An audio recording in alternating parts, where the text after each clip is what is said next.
Hello and good morning, everyone. Welcome to this week's Breakfast with Boom. I am your host, Mr. Boomstick XL, and we have an incredible show to start your incredible Friday. The weekend is nearly here. We just have to get past the workday today and the whole weekend. Hopefully, you will have off enjoying time with your family, your friends, and of course, the most important thing, gaming, of course. So listen, let's get into the introductions. Now, look, folks, we are a few panel members short. We don't know if the other panel members are going to make it, but I am going to send out a signal of help.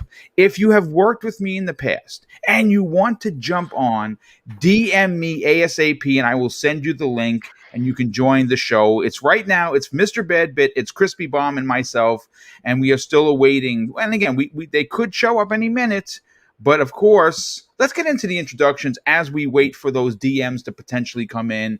Let's start with Mr. Badbit. First of all, Mr. Badbit, you turned on your Nintendo Switch for the first time in probably about a year. You're going to be playing the Mario World, was it Mario 3D World that came out today?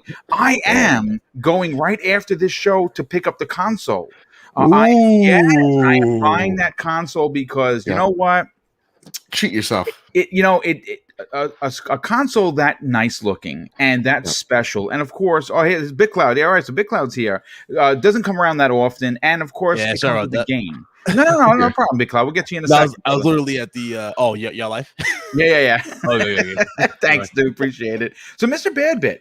Yeah. How the heck have you been doing? And you know what? Have you been able to get out of your room with your head being as big as it is? Because now Yoshida is following you. That's right. They have officially allowed me into the council, but I have not received the rank of master.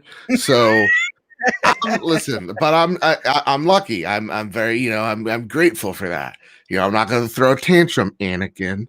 So I'm doing pretty damn good. Episode's doing pretty damn well. The trophy room, it's fantastic. This week's episode was really good. I quite enjoyed it. Yeah, I'm still recovering from the lack of sleep because I stayed up till 4 a.m. editing that baby. Nice. It's a lot. Well, it was very well, very good job. Listen, folks, and I say this all the time. Obviously, this is a multi-plat show. We talk about everything on this particular program, right along with primetime gaming each and every week. But if you are looking for a PlayStation podcast that doesn't throw shade, that doesn't throw hate, that doesn't use Pony and Xbot in the conversation, I really think that you should check out Mr. Badbit and his best friend Kyle on the Trophy Room each and every week. It's a great show, very well produced. They have now very, very expensive Sony cameras that makes him look as beautiful as he does. And look at lighting and everything. So check that out. Joe, thanks so much for being here. Now, Crispy Bomb, you, my friend, missed last week on a potential, health scare. How the heck are you feeling? And welcome back to the program. Oh, it is good to be back. Yes, I am all right. I guess working retail has either given me immunity or anything else. Because my roommate ended up contracting COVID, and I have had zero symptoms. Thank God. Jesus. I think I'm still a firm believer that I had it last year in January. There was no testing at the time, so I'm good right now. I mean, we're in close quarters, trying to keep apart, but there's shared spaces, unfortunately. So real talk. I'm good, so that's always good. Make sure, right? Like, just do this right now. Just precaution. Order some zinc, and then order some Gatorade Zero and some Ensure, just in case. Zinc helps fight it, from what I'm aware of. Gatorade gives you electrolytes if you get it, so it replenishes your energy. And Ensure is when, like, if you get like real sick like me, God forbid, you can still eat something. There you go. Yeah. There's listen, I'm for everybody right there, huh? I know. Well, I mean, I'm certainly glad you're feeling better, and thank God you don't have it, dude, because you do not want it. I again, like you, in February of last year, Mrs. Boomstick and I were deathly ill. She was out of work for almost 3 weeks. And that's unbelievably unheard of. And they said she had the migraine, right? I think you were telling me that. Yeah, no, yes, that was something else. That this we think that we had COVID. We just didn't. There were no testing at the time. And when we went for the antibody test, they told us no. But I've never been. We've been married 21 years. Come this June, and we have never been that sick. Well, you know what it is, and you know what? Then we'll talk about games. I promise. The antibodies, from what I understand, only 6 months. 6 months, yeah. Only 6 months. Yeah. Yeah. Mm-hmm. So, well, listen, I'm glad everyone is feeling well. Thank you so much for being here. We have a full roster. The whole crew is back, and this is great news. So let's get to Big Cloud Gaming. Big Cloud, first of all, thanks so much for being here as always. We got some big games and big topics to talk about. How the heck are you feeling, brother? And I saw that you just platinumed something else. Yeah, platinumed it twice. Jeez. Dude, you make me want to get it so bad. Yeah, I saw that on Twitter. Congratulations. What platinum number is that, sir? That'll be 136. Jesus, Christmas. That is something else. 136. Wow. Well, listen, congratulations on that. Welcome to the program. Great to have you back, brother. Hey, how you feeling? I'm feeling good. I mean, to be fair, Mr. Badbit has the ultimate trophy, though, in this chat here. I mean, he's followed by Yoshida-san. Yeah, so he does. That right there is just blew me away. I was like, whoa, he just got followed by Yoshida. I know. I know. There you go. We're best friends. We share jokes now. Yeah. I love it. I love it. That's great. He's gone Hollywood with the trophy. Yeah, yes. Well, he said he said he wouldn't do Hollywood. Let's hope that he, I asked him if he was able to get out of his room because his head exploded, was so big with excitement that he's back to normal. The funny thing is, Boom had to talk to my agent earlier to get me out. I did. I have to pay an extra 50 cents. So it's getting a little pricey to get Joe here each and every week. But you know what? He's worth it every cent. Next up, Dreadpool, welcome to the program, brother. How the heck are you? And what have you had for breakfast today? Oh, well, good morning, everyone. I had... what is that? That national chain that has the biscuits and gravy. They make their own biscuits, and they have... Wow, it's heavy for the morning. Yikes. Well, when you're a zombie like I am, I literally almost had to give you the bad news today that I wasn't going to come in. And luckily, my boss said, enjoy your vacation. I was like, see ya. Woo. Yeah, it's good. First of all, and congratulations on having a vacation, because for crying out loud, you deserve it more than anyone. But thanks so much for being here. Folks, we have an amazing show for you. We already have 100 people here in the chat. I want to say thank you so much for being here. If, of course, you are here, please immediately hit the like button, because you know what? This show is going to be fire. If you're new to the program, and I've seen some new people in the chat, I want to say, first of all, thanks for choosing Double Barrel Gaming as your place to get your best news on a Friday morning. And I would also say welcome with open arms, and consider subscribing to this channel, because you know something? We are all about fun. We are all about giving proper information. The work that goes on behind the scenes is extensive. I do the research on each and every topic that we hit, and it would be greatly appreciated. But I want to open up with something a little bit small. This is not going to be the biggest topic of the day, but it's one worthy of a conversation for sure. And this week, we got some new information on the upcoming E3 2021. And obviously, in recent years, the level of excitement, and I guess I could use the word clout, has shrank for E3. Now, listen, we unfortunately are not going to be there live this year, and that's for obvious reasons. Last year, the trip got canceled. I was going on for my second one in a row. I experienced E3 for the first time in 2019. I do say when the world somehow retains order and we all get vaccinated, and COVID is a thing that we forget about. Hopefully, if you can save the money up, I think that you owe it to yourself as a gamer to experience this. It is the mecca of gaming. And I got a chance to experience that in 2019 with the Iron Lords. It was an incredible experience. Last year's event got canceled, obviously, and this year is going to be all digital. But, one of the things that the question I'm going to have for the panel, and this is where we got to wonder what's going to happen. Like, obviously, the ESA doesn't have the greatest track record in the last couple of years when it comes to the fan base, the trust in the journalists that are going to be covering this, and with Sony, EA, Activision, and of course, I think the main cog, Geoff Keighley, still out of the big event. Can this be successful? Because we do have information on what they have in store. And this is directly from the ESA that I pulled. It says this: what are gamers in store this year's at E3 when it goes digital?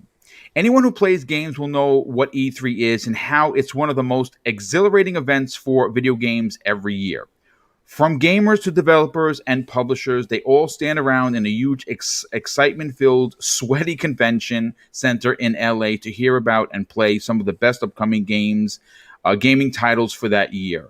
Like many events across the globe, COVID-19 has come in and pulled the rug out, leaving organizers to showcase the Shindling online instead. E3 is no different this year than last year. It got, which of course the live event also got canceled due to the pandemic. So now we are going all digital.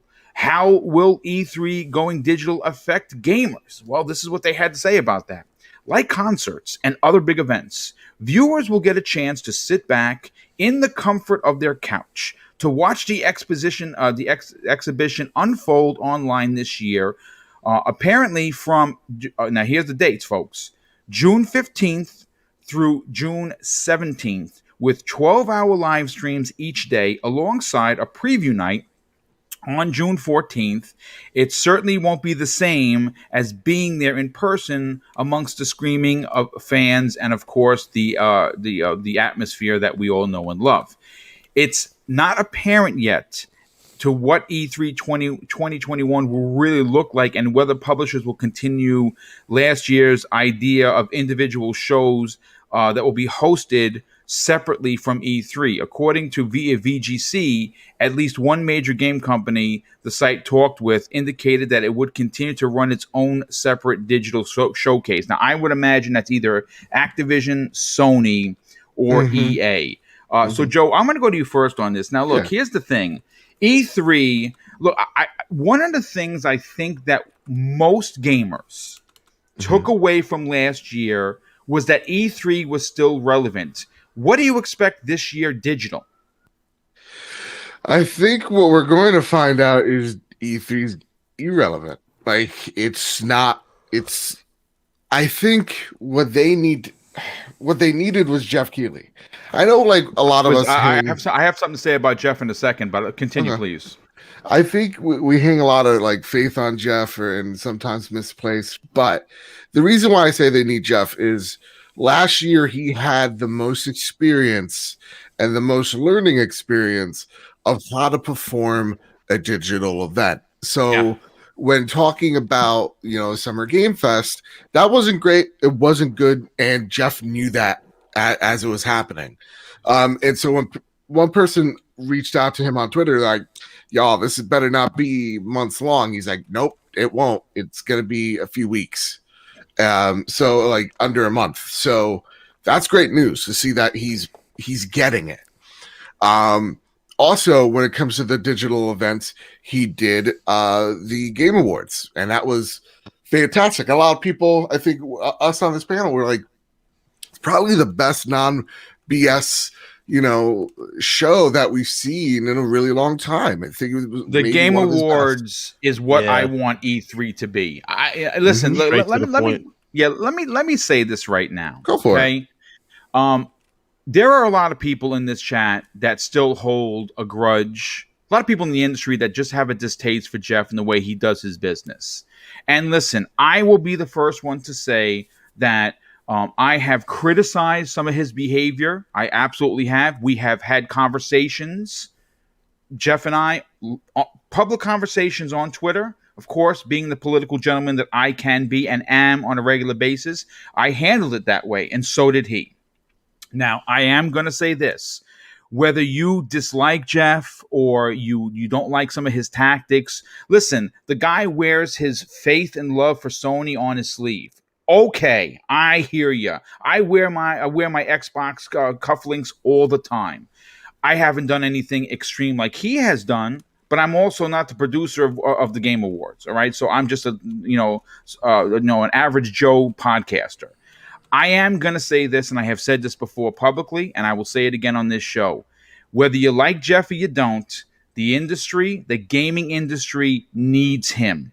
You understand what I'm telling you? Now, if you disagree with me, I hear you, but I think that if he can pull off what he did for the Game Awards, which I thought was incredible for E3, for his section of E3, not the ESA, because I think the loss of him for the ESA is a big loss. We're gonna be getting a double dose of E3. I just hope that the ESA could raise the bar. Continue. And that's Joe. the thing. I don't think they can. That's a good point, Joe. That's a they point. couldn't do it last year, right? And that's when Geoff was like, you know what, like Thanos Gauntlet, I'll do it myself. And they couldn't do it last year. People backed out last year when they had this grandiose vision. And the ESA's vision is a little flawed here too, because they're like, we're going to have interactive demos by all these people. We're going to have all these like conferences and keynotes, and all that sounds really awesome. But then they're just like, and to get in is a 6-figure sum. And that's when all the doors of all these companies kind of just shut. This is something we talked about on the trophy room this week. It's just like, why would Microsoft, why would Sony, why would anybody who's a publisher give, anybody $1 million to put on a show that's not a publicist, right? Who's not a production manager? You wouldn't do that.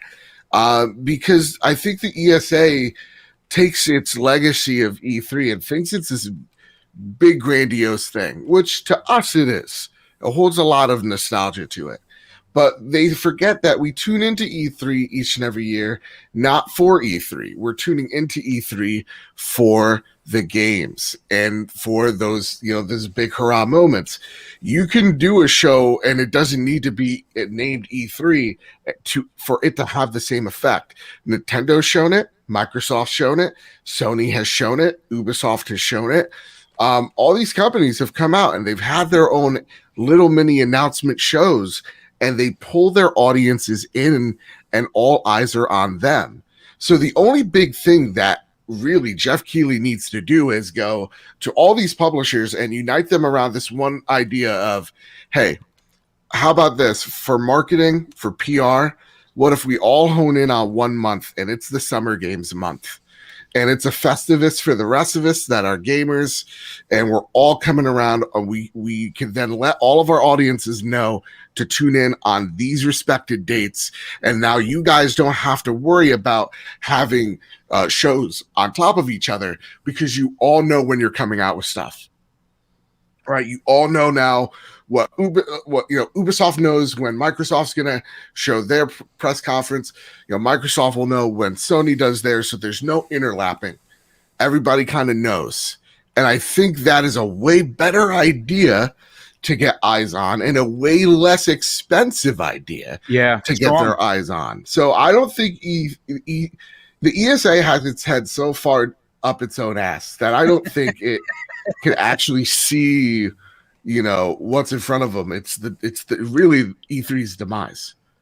It's going to be interesting. Look, I think that and Crispy, I want to grab your opinion on this. Last year, during the surge of COVID-19, Geoff Keighley's show wasn't the greatest. It was, but to his defense, it was something that no one had done before. They literally slapped it together, threw everything against the wall, and whatever stuck, they went with.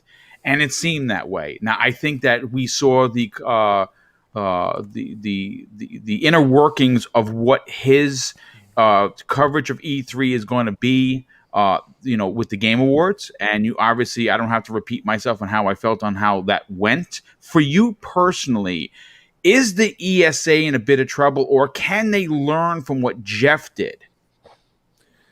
Well, learning from Geoff, I would hope, because even he learned. I mean, we watched it unfold as he had time, and he learned through what he did and how he approached it, that that wasn't quite what we were looking for. And then the Game Awards came, and I'm with probably everybody on this panel. I was extremely impressed with what they did. I mean, I was like, this is top-notch stuff. I mean, they it looks like that the whole team put their heart and soul into that. And you got to tip your hat to the guy. I mean, he really worked at it, and he didn't quit. I mean, most people would just say, hey, this isn't going to work like this. I gotta just forget about it, and maybe we'll do it next year.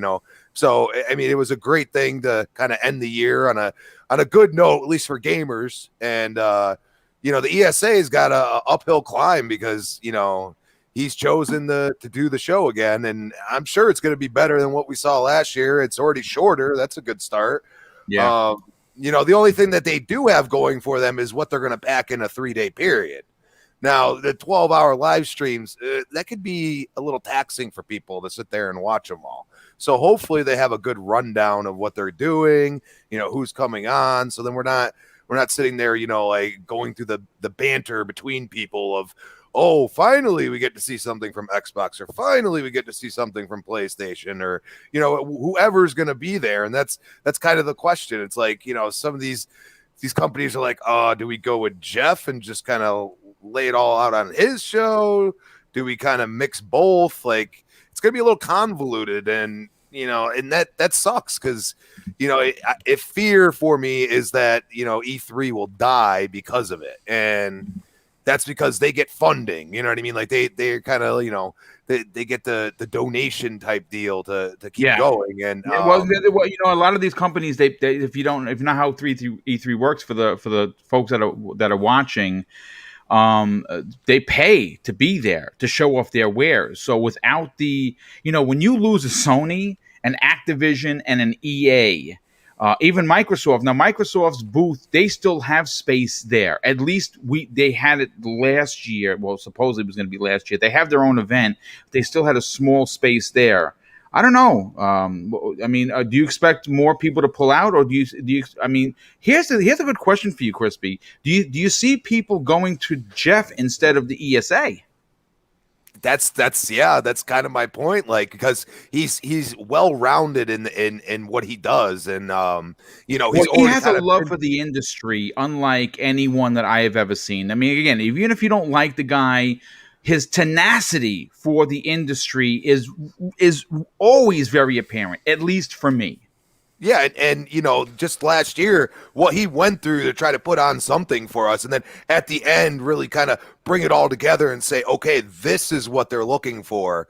In a way, like, I'm not saying we're going to get that, but he has the formula now. So now you have these companies that are like, hey, we could give this guy half the money and he's going to make it even better. You know what I mean? Like, and he's not even like, I'm sure he's probably given like some kind of money involved to get into it, but I'm sure it's probably a lot less than a 6-figure sum.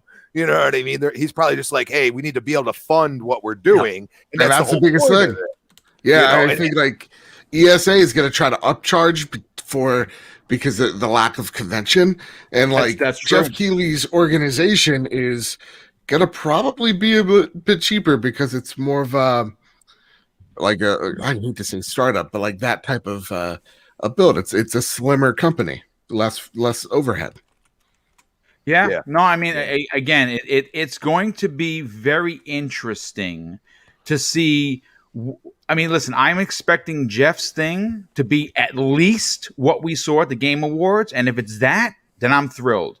I have some concern for what's going on at the ESA. BitCall, let's get your opinion on this, but let me just grab these 2 super chats that came in. First of all, JD Gamer, a very generous friend of the show, drops an outstanding, not only the first super chat of the day, but a $5 super chat, and says, what I have heard everyone in YouTube land and many on this panel says last year was that they miss E3, so I don't think it's gone, but it needs to be revamped. Yeah, I missed E3 last year. I'm not going to front.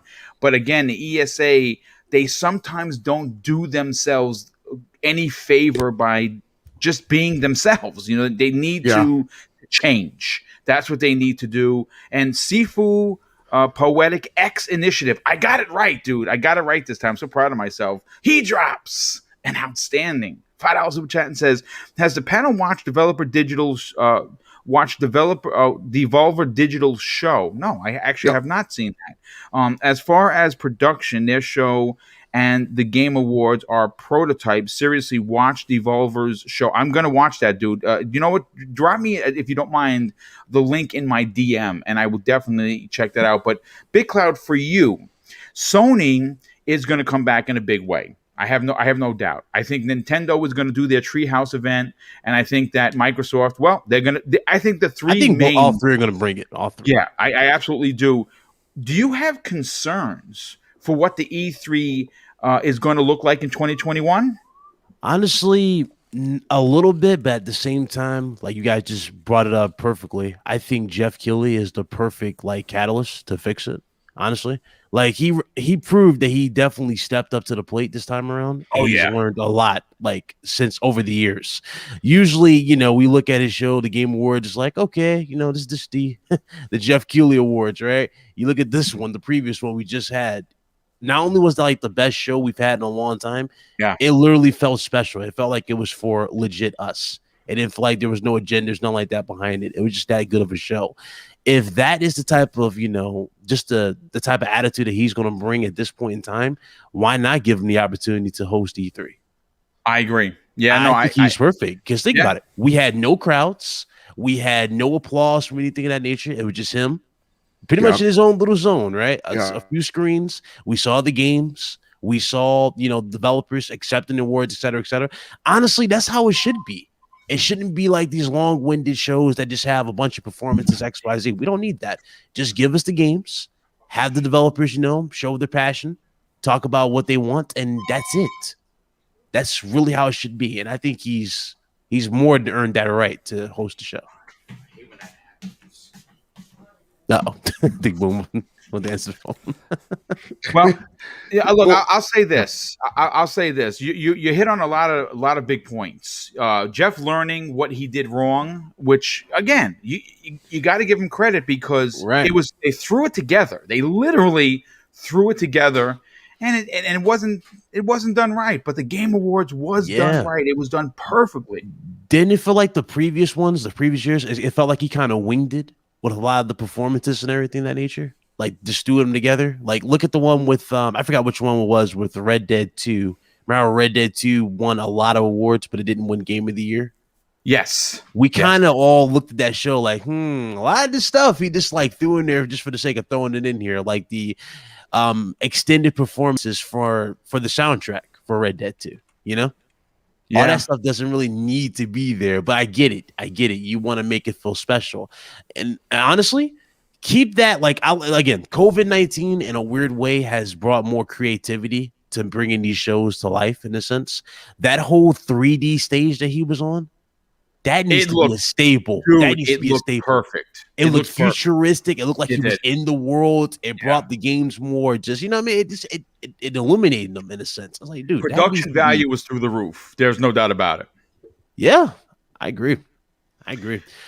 Some people might say, though, the fans is what makes it what it is. I mean, I agree. That's like watching a wrestling match without fans, right? It is something like we do want us to be there. I'm not saying that we don't need them all the way, but at the same time, it's kind of like we don't need them. If that makes sense. They proved it. They proved it with the last show. So that's where I'm at. It's funny. Midway 7 Monster in the chat asks, why can't we have both? And you know something? I hear you. I think what we're going to get is video game overload, and I'm okay with that. If the ESA does their thing, which we know that they're going to, Geoff is going to somehow. I don't know if they're going to run parallel. I don't know if you're going to have to, I was going to say tape like I'm an old man. Jesus, watch things up. Watch the Geoff thing first and the ESA thing next, or vice versa, or in fact, whoever is playing your game that you're most interested in. But I am going to say that, that's a great point, Midway. Why shouldn't we have both? And we know Geoff is going to bring it. The ESA has already said that they're bringing it. We just don't know, how big it's going to be. Let's bring Dreadpool into the conversation. Dreadpool, for you, hearing everyone already talk about it and reading the show notes that I sent, what are you expecting from the ESA for E3 2021? I'm expecting them to learn everybody else's mistakes and their accomplishments. I mean, we were talking about Geoff Keighley, that stumbling and finally putting out something good that we all can enjoy. What did CES do this year? You know what I mean? What happened? People didn't even know that it was going on. They're like, I can't wait for it. And it's like, that's a great point, dude. It's going on. It's already over with. And then you come to find out now it's not over with. They just stopped announcing and promoting it, but there was still news coming out from it. So you got all that stuff going on. You had the summer of games, which I lost interest after the first day, to be honest. As it went on, I was like, the summer of what? What games? What are you talking about? You know what I mean? It was just so broad. It was no special. Yeah. It was like such a hype thing that every day we're going to get this, and it was like it fell off, Yeah.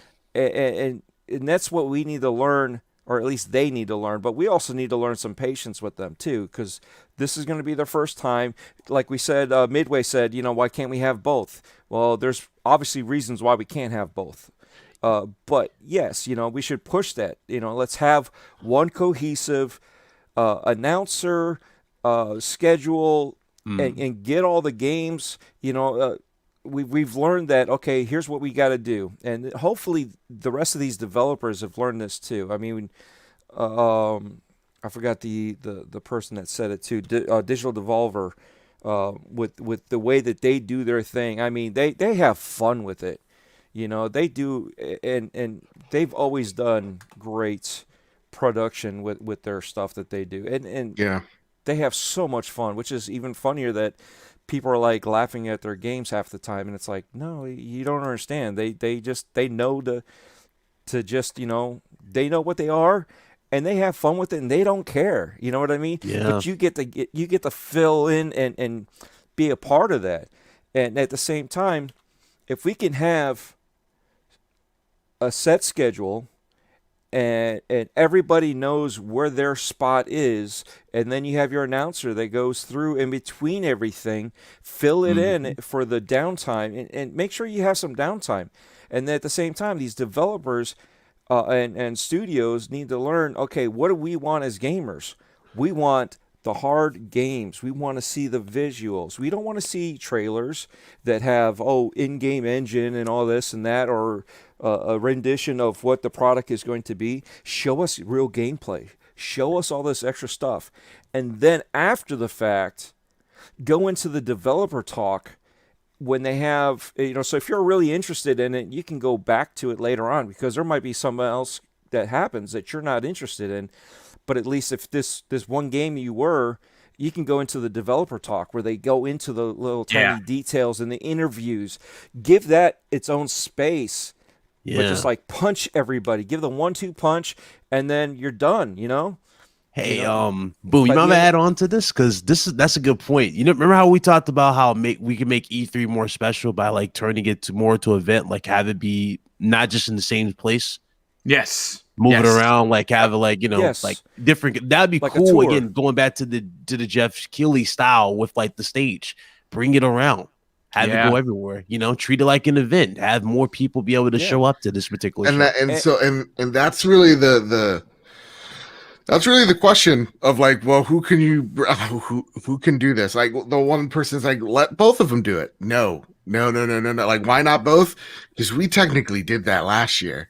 Right, when we had all these events and it was very hard to follow. It was a cluster, it was a clusterfuck, right? So, yes, it was. Like, even like, look, Dredd, I'm with you. Like after the first, games of fest, whatever, I checked out. I think we all kind of mentally checked out, right? Yeah. So what, and when we keep on talking about like, oh, they need to do it like Geoff, they need to do it like Geoff, they need to do it like Geoff. It's obvious who could do this. It's Geoff, who has the ability, and the proof's in the pudding. And that, like, I think the question for y'all is, do you really think ESA has this in them? Like, look, E3 isn't dead. True. Yeah, you know what I mean. Like, they killed E3. Yeah, like E3 isn't gone forever. Like, some people want to think, or some people are afraid of. It just needs to change. That's the one thing about E3 is that it needs to adapt. And the people behind Penny Arcade, people that do the PAX Expos, they've offered before because people really love their shows. And they've offered in the past, and they're like, nah, we're good. And that's what E3 really needs to be at the end of the day. It needs to be a celebration of games, gamers, developers coming together and a step away from the commercialization of it. I think we can have events like the Summer Games Fest that is these commercializations of here's your games, here's what you need to get hyped for, hype, and then have the E3s that are, hey, here's the developers, you're here to play these games, test them out, get hyped for them, right? Like, come together, learn those, walk in on a panel, learn how games are made. Like, that's what E3 kind of should be to a lot of folks. To me, that's how they should feel. It doesn't need to be this one-stop shop. I do think that both of them, like, E3 does need to change. And I don't think at the same exact time they're capable of doing what Geoff can do. And again, like, I hate to grandstand them. They can make, some other company could see what Geoff has done and go, okay, so we can learn from that, but I don't think the ESA is capable of hiring said people. Well, I don't think they respect E3 enough to do it. That's the thing. I don't think they respect it. They see it just like as a typical show. It's yearly, whatever, people are going to show up. That's what it is. They're not going to put, I don't think they even care enough to put that type of production. And that's where, again, change is good, and a difference in terms of just like, experimentation can't go wrong with this particular show. Just let Geoff a chance. Give him a chance at this. I agree. I think that if given and again, obviously, I think it's safe to say that we know it's in good hands with Geoff, right? And again, regardless of what your opinion of the guy is, that's fine. But he is going to bring it for E3. The question that we all are waiting for is, can the ESA recover from losing so many big name people like Sony, like EA, like Activision?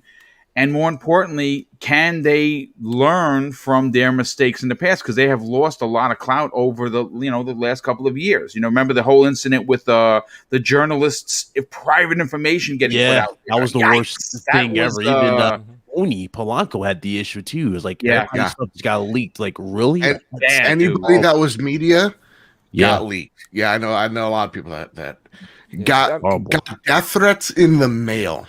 And that right there again, that makes you even question even ever stepping foot in that business again, like in that building. Like, it's hello, yes, absolutely.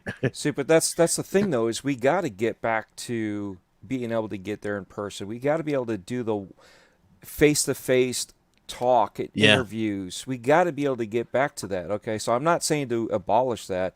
I'm saying we need to grow and give something to the population that are gamers and other enthusiasts when it comes to E3. But at the same time, figure out a way to be able to get it back in there so we can actually start socializing in person. I think the only solution for that is to have more shows in between that allow us to do that. I agree. Like I think that waiting for one big event in June, I'm hoping that because things have gone, that's a great point, Big Cloud. I would love to see a little bit more. And again, I understand like for instance, Inside Xbox, take it for what it is. The Sony's 15-minute shows. Some of them are great, some of them are awful. I would love to see like bigger shows sporadic throughout the year, so we always have something to talk about. And again, that's being selfish, right? Like remember PSX? We had PSX. Yes. Give what was that one that Microsoft had? It was what was it called? God, Exo. Exo. Was it Exo? Is it Exo? Mm-hmm. Yeah, Exo. Yeah. Yes. Exo. Yeah. Well, Exo is coming back, I would imagine as well. Yeah, but I'm saying like shows like that give the people options. The ability to meet creators, meet. No, absolutely. I mean, listen, we're eventually going to get back to going to these events. It's not going to happen this year. I'd love to say that it's going to happen next year, and even next It's probably year. going to take like 2.5 years. Yeah, for us I would to get imagine back to a simple again, this is like the worst time ever, like in the history like we've ever been into, and honestly, and like this is a history moment. This is going to be in history class for kids. Hope y'all know that. This is not something we're going to get over 1 year or two. It's going to take about 2.5. And when we get there, and I think that's one thing we gotta keep in mind as well, is like this thing isn't going away. There's going to be variants. We're like, if I'm sitting here and telling you, all we're going to need is this one shot, this 1 year, I think we're all fooling ourselves here, right? Like this is something kind of like polio that is going to be around for a bit. That was a 5-year, 7-year span, like people getting inoculated, and so like this is it's going to be a bit, and so we even got to see if these conventions like a Penny Arcade and like an E3 could survive just on the basis of the Rona. So that's the one thing that I don't even think.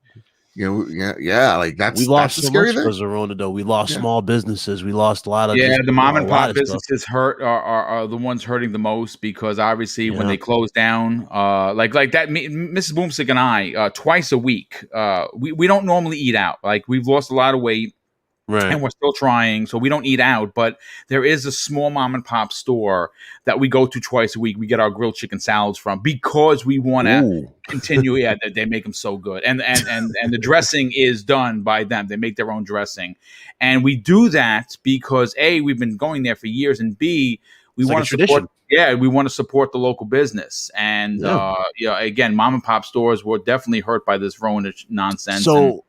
To add on to that for you, Boom, do you think, I mean, even with, the COVID-19 pandemic, do you think at this point in time, like in the future, do you think E3, I mean, honestly, we probably won't even have an E3 and it'll just be the Game Awards. And at that point, could very well be. It could be the Game Awards presents summer of whatever.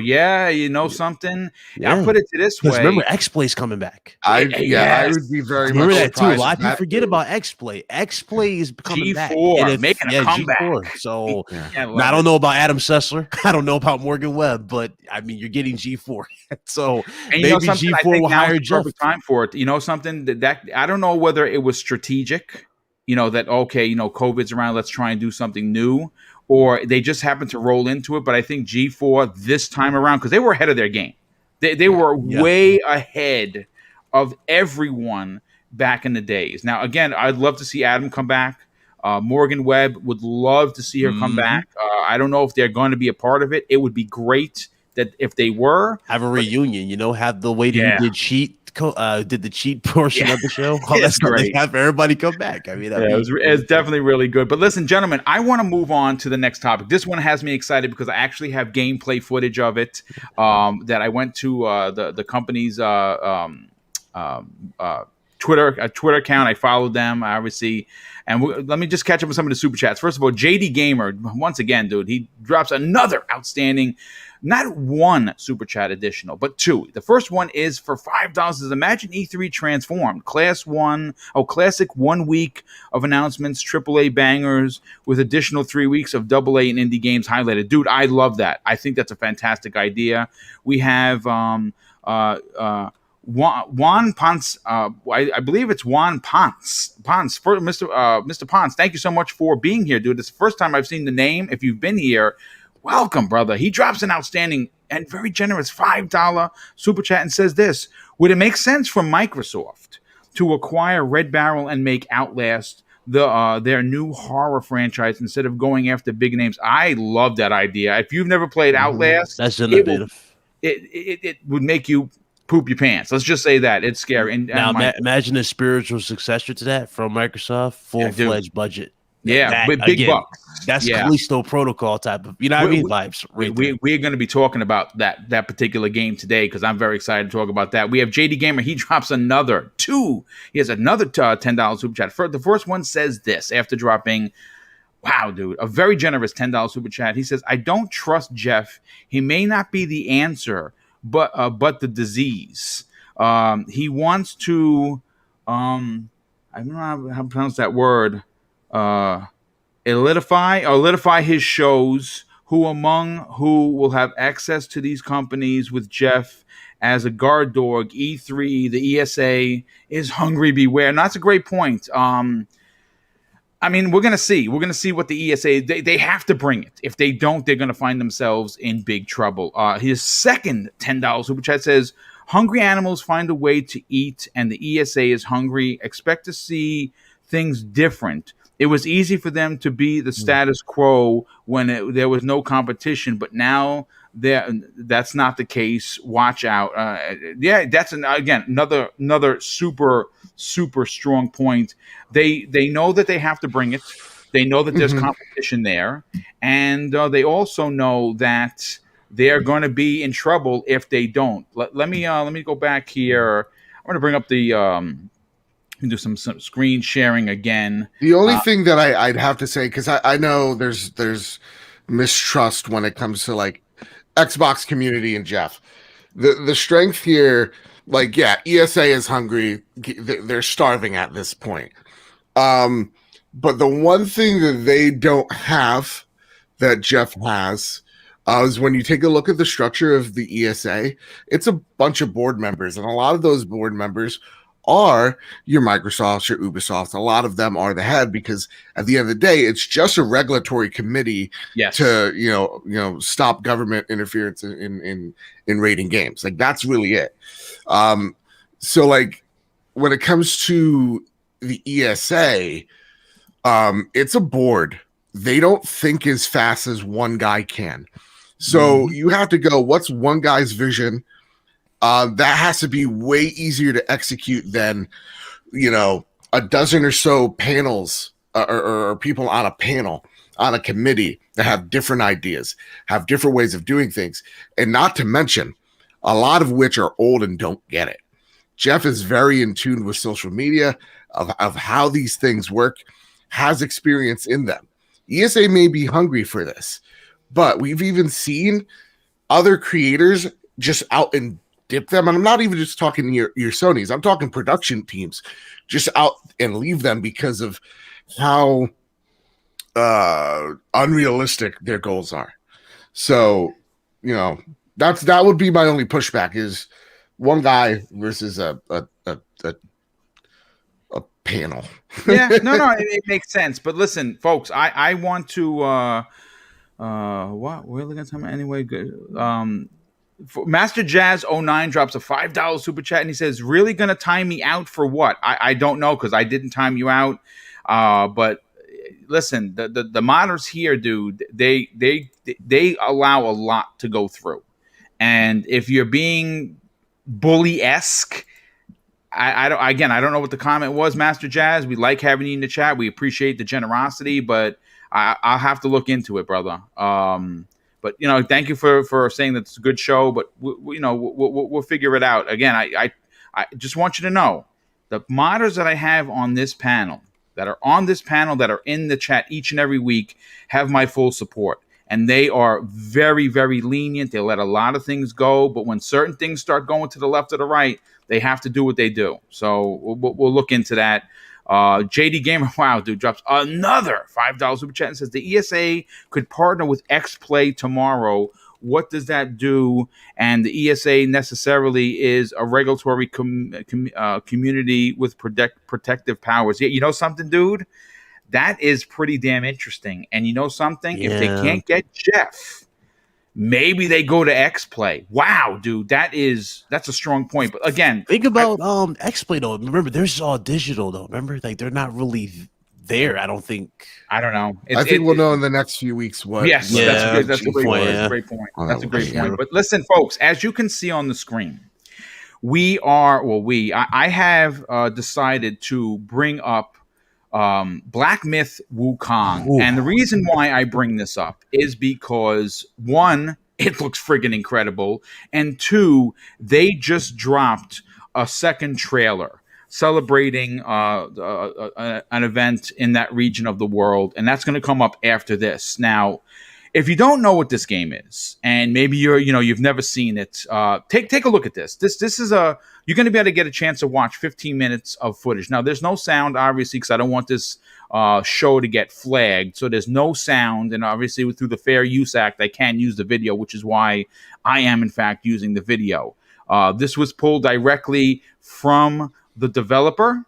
And the name you should of be that, fine, bro. I used it, yesterday. Even the okay, trailer. good, excellent. You should So be fine. the name of the developer is they're new. It's Game Science Interactive Technology Company, and they put out their second trailer, which you're going to see after the first. I believe it's this trailer is like 11 or 12 minutes long, so enjoy. And what I found out about this game is that it has been announced that it is coming out for the PlayStation 5 and the Xbox Series X and S. Though I have to admit this does seem like a game either one of these companies would love to lock behind an exclusive. Now, I don't know if that's going to happen. I have not heard anything.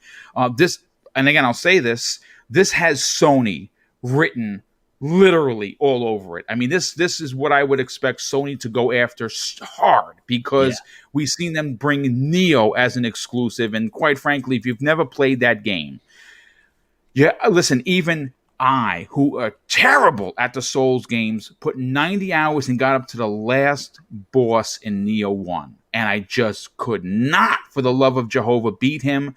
But there were some bosses, like, for instance, if you played Neo 1, the one on the dock with that blob creature, I fought him 50 mother effing times and had him so close. The one in the bottom of this ship, the first boss, what a unbelievable fight. But again, I died 1,000 times, and I'm like, this is just not for me. But I played that game like Onimusha, and that's why I enjoyed it. I really played it like an action game, not so much like a Souls game. But what you're seeing on the screen is what I think is going to potentially be in the Game of the Year talk when it releases in 2023. Now, it's some ways off. It's a far ways off. But Joe, I want to go to you first on this. What are your thoughts on the new trailer that just dropped, and how excited are you as a Souls fan for this game? So this game looks really good. And the one thing that I can appreciate with it is I'm not much of I don't know much of Asian history or mythology, and it looks like we're going into the mythology part of it. Yeah. So this very much, I from what I understand, even from the developers, has a God of War inspiration to it. And that's like this, from what I'm even understanding, like this is a one-shot game as well. So it's going through the journey of Sun Wukong as a one-shot way of presenting it, which is freaking awesome. That being said, game looks spectacular. Game looks freaking amazing. Will it translate well to here in the States? That's the biggest question. And I do think, though, at the same exact time as I say that, if it can, like I would be very surprised if a Microsoft or a PlayStation, doesn't try to talk to these guys, because if they haven't already. Remember, if they haven't already.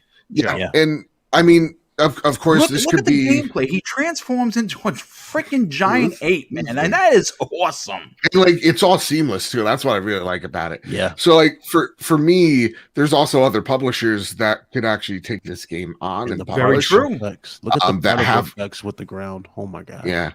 Like one person in particular that people don't really think about is like Epic could very much publish this. Anything that has the money. They certainly have the money.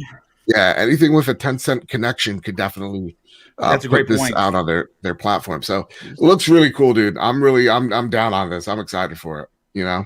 Now that being said, I think Boom he exited for a second here. Big Cloud, you're talking about it, man. What are your thoughts on this game? Where's your hype at? Oh, dude, man, this was like the first game. If I remember correctly, this was like the first multiplayer game we saw, like an engine for. Remember for it? Yeah, we saw the ray tracing, we saw everything. This is honestly the I would probably say the standout. Oh, look multiplayer at game this thing. This thing that I've looks seen. dope. Sorry. The big giant cat thing.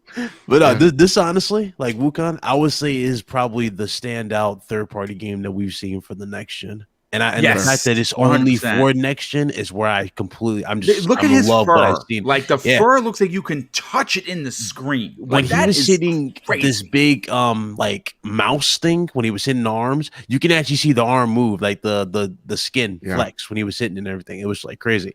Even the gameplay, this brings back Souls type vibes completely. And I'm addicted to Souls games. This right here is going. I'm not. This look, is I'm gonna going be on the honest. platinum list for sure. Yeah, I this. put it to you this way. This is a game that looks because Mrs. Boomstick and I, we are heavily into the a lot of the Asian culture with not with their religion, but with a lot of their culture we love. We have a real fond appreciation for it. And the Monkey King, which is what you're seeing, is a part of their history and their lore for sure. And even someone like myself who does not normally play through Souls games, and like I bought Demon Souls for the PlayStation 5, and of course I suck at it. I mean, I just don't put the time into it. I could find myself definitely putting time into this game. Yeah, absolutely. I mean, what he just did there brought back Naruto vibes with the double. Yes, yeah, it's just so good. Like everything about it, it's just so creative. I love that, and hopefully, I really hope people buy into this. I really do. I want this to take off because when it does, this can lead to a sequel. This can be a next franchise. And granted, we need more Souls games, and there's no, what I'm saying, there's plenty of room for Soulsborne type games. Like I welcome it. A Neo, we had Neo 2 drop. Okay, cool. We had this game to come out for the next one, and then whatever From Software would make, whether it be another Dark Souls or whatever, that could be the case. But I welcome it, man. Yeah, really I absolutely agree. Now, the Neo 2 that came out for the PlayStation 5, is that a collection of both? So they do have the remastered for it for PS5 they just released, and I'm pretty sure it's for Xbox as well, where you can get I think it just comes with just the 4K 120 frames or whatnot. Okay. So they just have that, and they remade Neo 1 as well, so you can get the same thing for Neo 1 remaster. Now they come together or they're sold separately? It might be a bundle you can buy it, but it's a bundle for $69, and then separately each of them $50. Yeah.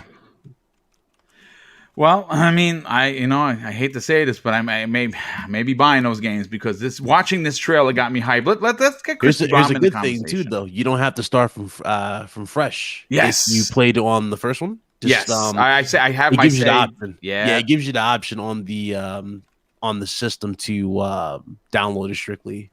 That's dope. It. Yeah, so you can carry all your progression. That's definitely dope for sure. Crispy Bomb, let's get your opinion on this. Are you a Souls fan? But more importantly, what you're seeing on the screen, would you play this type of game? I have never been interested in Souls games. Shame on you. Yeah, well, whatever. But this seems different enough to me to kind of take a chance on it. Just the way the transitions are, how you're becoming different creatures and different sizes. It feels kind of wild to even think about, and you could definitely see the power that is gonna be needed for this game, and it just looks impressive, and it looks very vast and all over the place feelings. It's using different weapons and everything else. Yeah. So. Did you guys get like the Ant-Man vibes just now when you saw him like super small? Yes. That big thing? Yeah. I'm telling you, an Ant-Man game with the next gen can definitely work if it has the right developer. I'm telling you guys. It's so possible. Well, I think we're going to see some newer styles of games now. Just by watching this, it's like I've never seen a game really go through these type of transitions and being so seamless. And it's like, man, like this next gen, as they get really into it and start developing for next gen, it's gonna be a different experience. Yeah, no, I mean, I think maybe not. It's hard to say what we're going to get in 2021, but I am going to at least go out on a limb and say that by 2022, these developers, and I say these, meaning that everybody, Sony's first party, Microsoft's first party, well, Nintendo, they're always going to be Nintendo. They don't need to do big graphics. Just give me Super Mario World or 3D World, and I'm good. You know what I'm saying? Which I'm buying today. But I am expecting much, much bigger experiences with better graphics and ray tracing and 120 frames per second. All the bells and whistles that we have been hearing about for years on PC. The PC Master Race. Many people on this panel have big rigs. I don't. I have a computer that is awesome. That does everything I needed to do so I can produce these shows. Even if I had a rig, I wouldn't play on it. That's just me. But I am very excited to see Dreadpool. Let's get your opinion on this. I don't know where you sit on the Souls series. For me, I just never had the patience. It'd have to be something like this. Like Neo, for me, Neo 1 and 2, I'm into. This I would be into. For some reason, I could never wrap my head around getting into the Souls games. Would you play Black Myth Wukong? Well, I'm not really into the Souls games because I don't have that patience to keep dying. But, yes, there you go. After Jedi Fallen Order, and I'm bringing this to Star Wars, but after the Jedi Fallen Always Order, allowed. I mean, why not? You know what I mean? They did a good mix of it where it has that feel to it, but yet at the same time it's not. And with the lore that this has, I might feel like a Monkey Jedi or something. Yeah. No, I agree.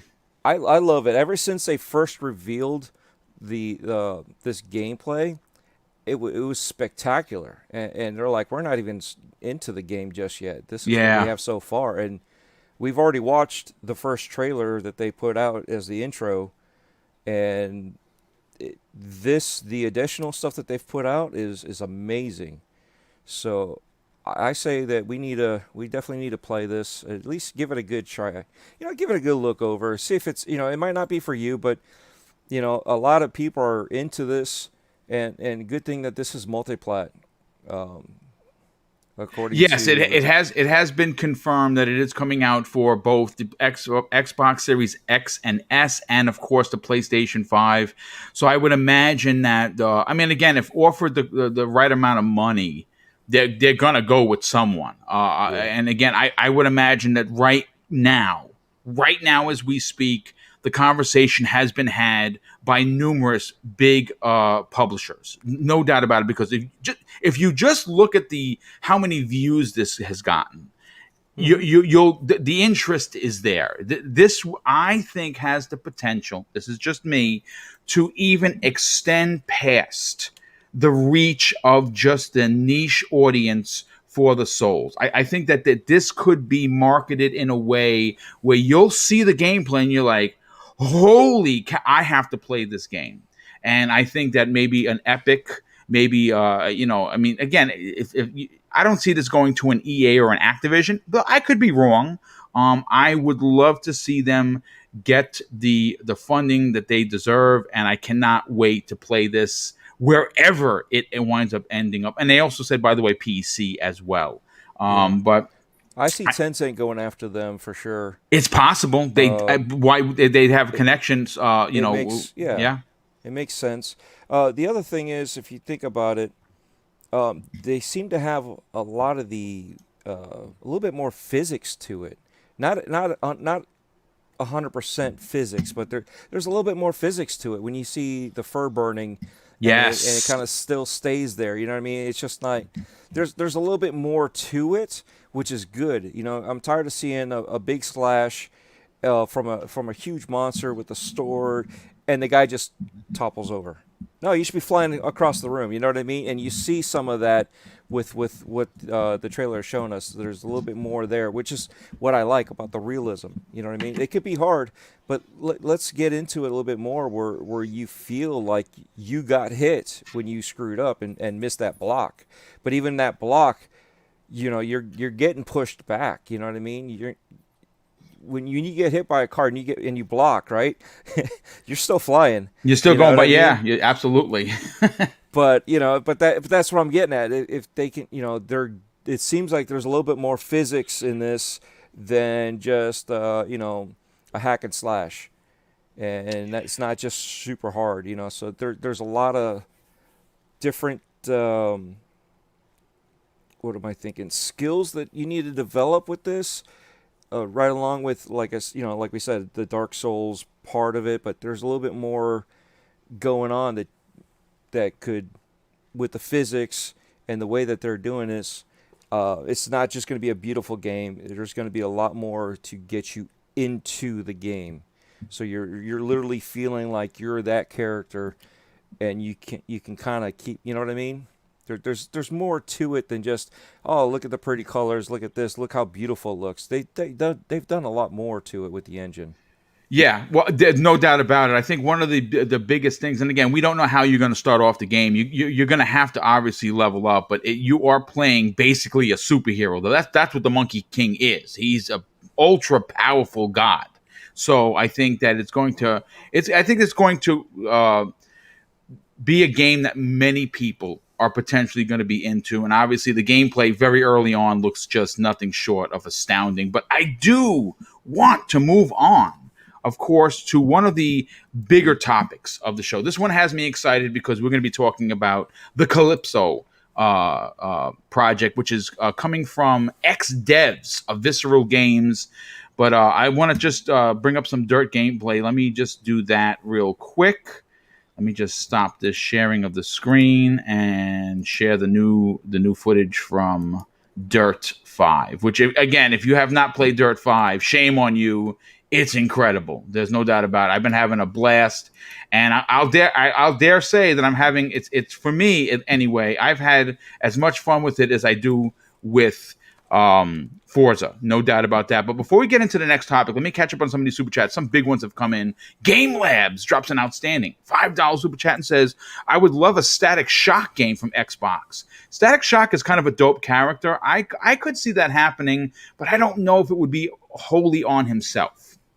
He'd have to be a part of something, because I don't know if the character is popular enough to hold the audience. Like Static Shock? Yeah, Static Shock. Which I love the character. I think he would do pretty good. Yeah, that's true. No, he is a big character. I would love to see him incorporated into like a team-esque type of game, not like Avengers, like how they did that. But I mean, granted, all it takes is one movie, I would say, and he'll be right there, like MCU. That's true.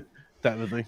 Absolutely. We have JC Claramore drops an outstanding $2 super chat and says, "Is this like the Monkey King JW? Is Mortal Kombat worth a play?" I don't know what JW is, but I'll be honest with you, just based on what we've seen, I think this is going to definitely grab a lot of attention from people. Good friend of the show, Kirby Zero Louise drops, wow, an outstanding $20 super chat and says, great show, Boom. P.S. There's a rumor that on Wednesday, Xbox back compat FPS doubling tech will be revealed. If true, and you are planning on making a topic for your shows, feel free to hit me up. Okay, yeah, you know what, dude? Absolutely. We'll talk in the DM. I'll have you on one on the upcoming shows because, yes, there is something happening next week for Xbox. The rumor that was dropped by a prevalent, I should say, industry insider is that all of the back compat games that are 30 FPS are going to be doubled to 60 FPS with some tech that they're going to be adding to the Xbox Series X and S. I cannot wait to find out. The minute we do, you can understand that, of course, we are going to have a show talking about it for sure. And Kirby, I will definitely have you a part of that panel. But I do want to start talking about the Calypso project because, folks, quite frankly, if you are someone like me who enjoyed Dead Space, and I look, I said this publicly before. I think it's going to happen because EA loves money. I don't know who is going to do it, but if Mass Effect, the Legendary Edition, does well, and folks, I expect it to potentially. And I know I'm going crazy here because people are so hard up for a Mass Effect game. You're getting a trilogy for $60. Right, I'm so enthused. I spent $150 on the helmet. Joe did as well, and I know that several people have. No regrets at all. I'm going to have an N7 helmet that I could wear, and we're going to be wearing it, all of us, on camera the day we talk about this. Is that correct, Joe? Oh, absolutely. And if you don't have a helmet, you're not allowed. Yes, that's right. You will be off camera. Let's just say that. But here's the thing: the Dead Space trilogy is an IP that it's almost one of the biggest gaming sins that we don't have a continuation, and that's because Visceral Games was closed by EA, which EA is known to do. Right? They just close studios like you blow your nose. It's gross. And most of those former developers are here. And they're part of this Callisto Protocol, and the name of the company is Striking Distance. Mm-hmm. And some of those people are the original members. Yes, that is. As a matter of fact, the head of the studio, Joe, is a part of this, and he is the lead. Now, look, in gaming, we as gamers very rarely get a chance to witness a comeback, right? We don't get a chance to see the smaller studio that we know that could get a chance to do their own thing. Now, we're lucky that we got a chance to see the team, most of the team behind Left 4 Dead is coming back with Back 4 Blood. That's coming out this year. I think that game is going to be even bigger than Left 4 Dead 1 and 2, okay, because of the passion that team has. Well, with the developer Striking Distance, they have partnered with Skybound Games to publish a new Dead Space-inspired horror in space title called, again, I believe it's called, I want to make sure I get it, the Callisto Protocol, and it's looking very interesting. Now, granted, all we have seen was a small trailer, which I don't have here, but you can definitely go check that out.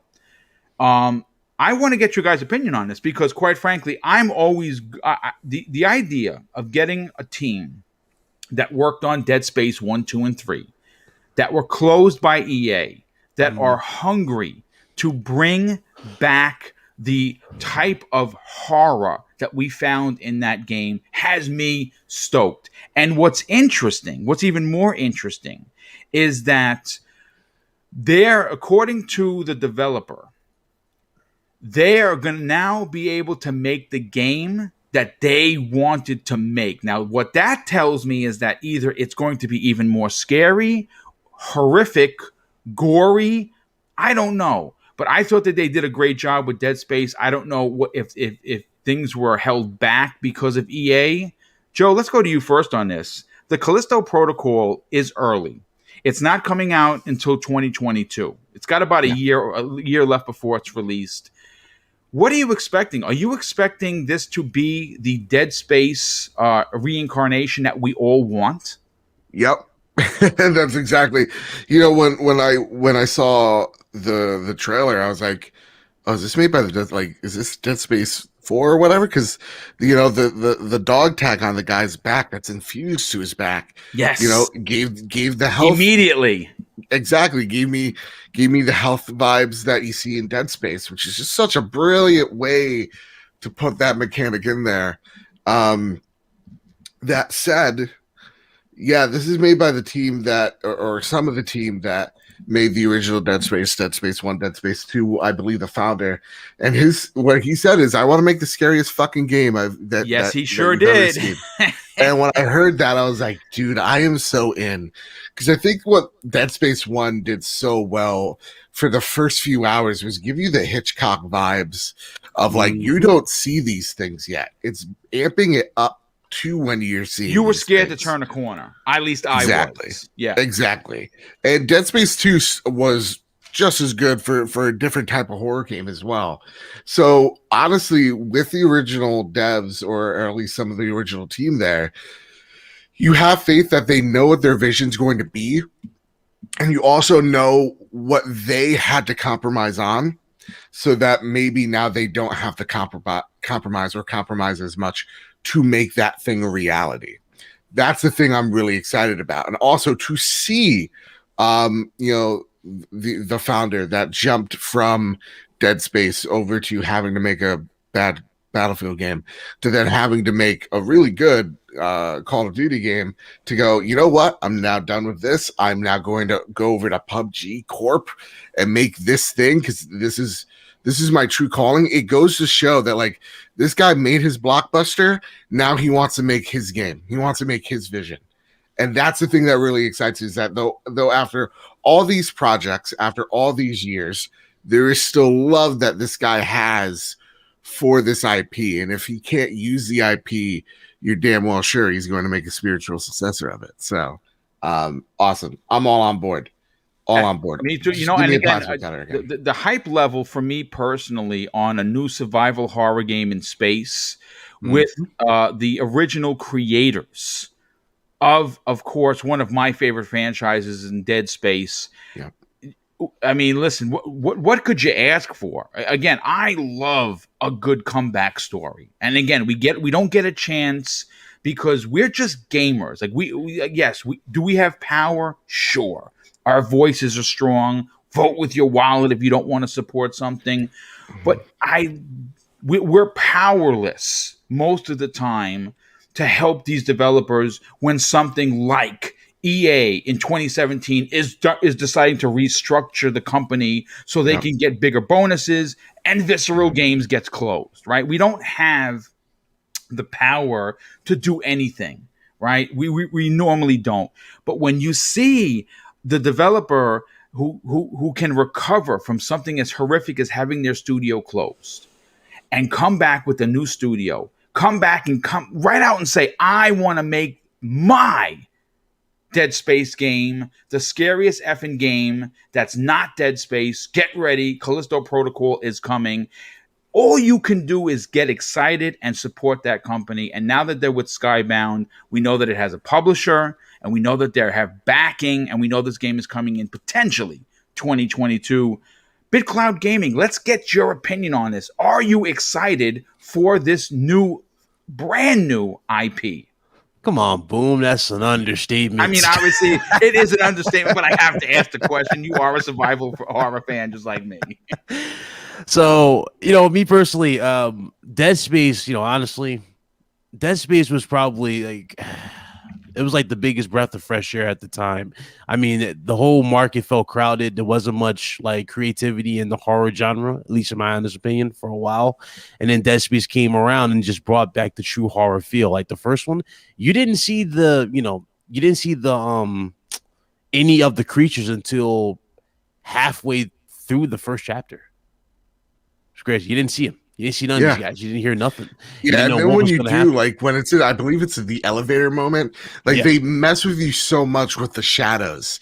And they give you no weapons at the start. They give you nothing. You're literally just going in there. Because remember, you're thinking, okay, you're going in to fix the ship. And it's like, you're about to hit with all these horrors and you go through there. And then they add like the religious elements to it. Like, like people actually believing that these creatures are gods. Like that one particular guy who killed his crew. You know what I'm talking about? The scientist who makes the regenerator. He kills his own crew for just to, and then sacrifices himself to it. It's like, wow, what's going on here? Then you go to Dead Space 2. Dead Space 2 was like the perfect mix of action and horror. Like I have to give Visceral Games that. That is the perfect mix of horror and action. It's so good. The first level, because then they do they do the switcheroo on you.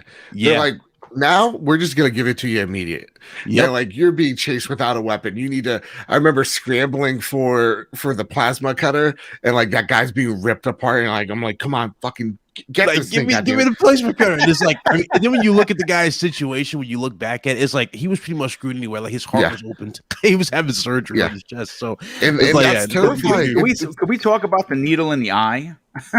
I was gonna before I even get there. Okay. So the end of that first level though, when the guy that's interrogating you is like, we're all gonna burn for what we did to you, and just slit his throat. Yeah, I do. Oh my god, like they were like literally going over the top. And then when you go into the fact that they were talking about how dementia, it's literally the main thing that drives, like it's driving the story for the most part. Because you see, remember what was it, Strom? Remember how Strom was like, it was like, I cross my heart and hope to die. I'm gonna stick this needle in your eye. That guy, he literally does this to Ellie. Like I thought he killed Ellie at that one point. I was like, what's going on here? Man, look, there's so much stuff they did. Even when they forced you to do it to yourself with the needle in the eye, it's like, yo, they had the perfect cringe moments. They had the perfect horror. Even the bring it close back to quarter regenerate. stuff where the camera was superimposed on you when you're turning corners, like for instance, where all the freezers were. And you had to Yes. turn the corner, and you knew you heard those things in there, so you knew that they're breaking through the glass, right? Guys, You the still nursery. Remember the babies? Remember the first Oh time my we God, saw the the babies? babies, Oh yes. my God! Like That little game toddler fucked things. me up so much. I couldn't go in a gymnasium alone. Like someone has to.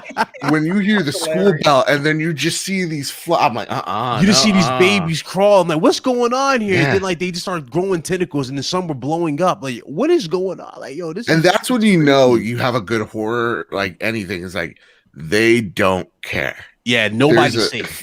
No one is safe. That's one thing Man, Resident woman, Evil child, is they don't tedious care. for. It's like they'll have all adults be the zombies. In Dead Space, it's like it don't matter what age you are a clicker, or not clicker, but one of the necromorphs. Yeah. You'll be one of those regardless. It's like that's what's so good about it. And then we have the fact that the soundtrack as well adds so much more tension to it. Because remember, they don't play the horror soundtrack when you're near these things. They play it when they show up and attack you. That's when they play it. Yeah. It's always silent. You don't hear none. All you hear is heavy breathing, which is your character going through these tight corridors. Yeah. And then you just hear the music out of nowhere. It's so good. Yeah, So- absolutely. You know, let's get Crispy Bomb. Crispy, again, I don't know if you're a big horror guy, to be honest, but just on the overall subject of seeing the team, or most of the team from Visceral Games, get a chance to be able to tell their story in the Callisto Protocol. Are you excited to see what they bring to the table in 2022? I'm excited for them. I mean, I'm not really a huge horror fan gaming wise. Even watching, like I'm more of like a thriller type. Like I get more enjoyment out of those type of movies. So I'm not easily scared. So for him to say I want to make the scariest game, okay, now you got me intrigued because I want to see now if you actually Don't worry, scare Christian. me. Don't worry, bro. We'll get you in. Me and Bad Bit will definitely bring you to the light. You know what? Real quick, to that point, if anyone's interested in playing a horror game like PT, interruption in the chat says Visage. Yes, I have that game. I supported that game on Kickstarter. I was one of the bigger tier backers for that game because it's like, you know what? I have to admit, I have not played that game as of yet, and I'm gonna start playing it this weekend because my friend beat it and he said it is horrifying. I cannot wait to get into it. It's available on everything, by the way.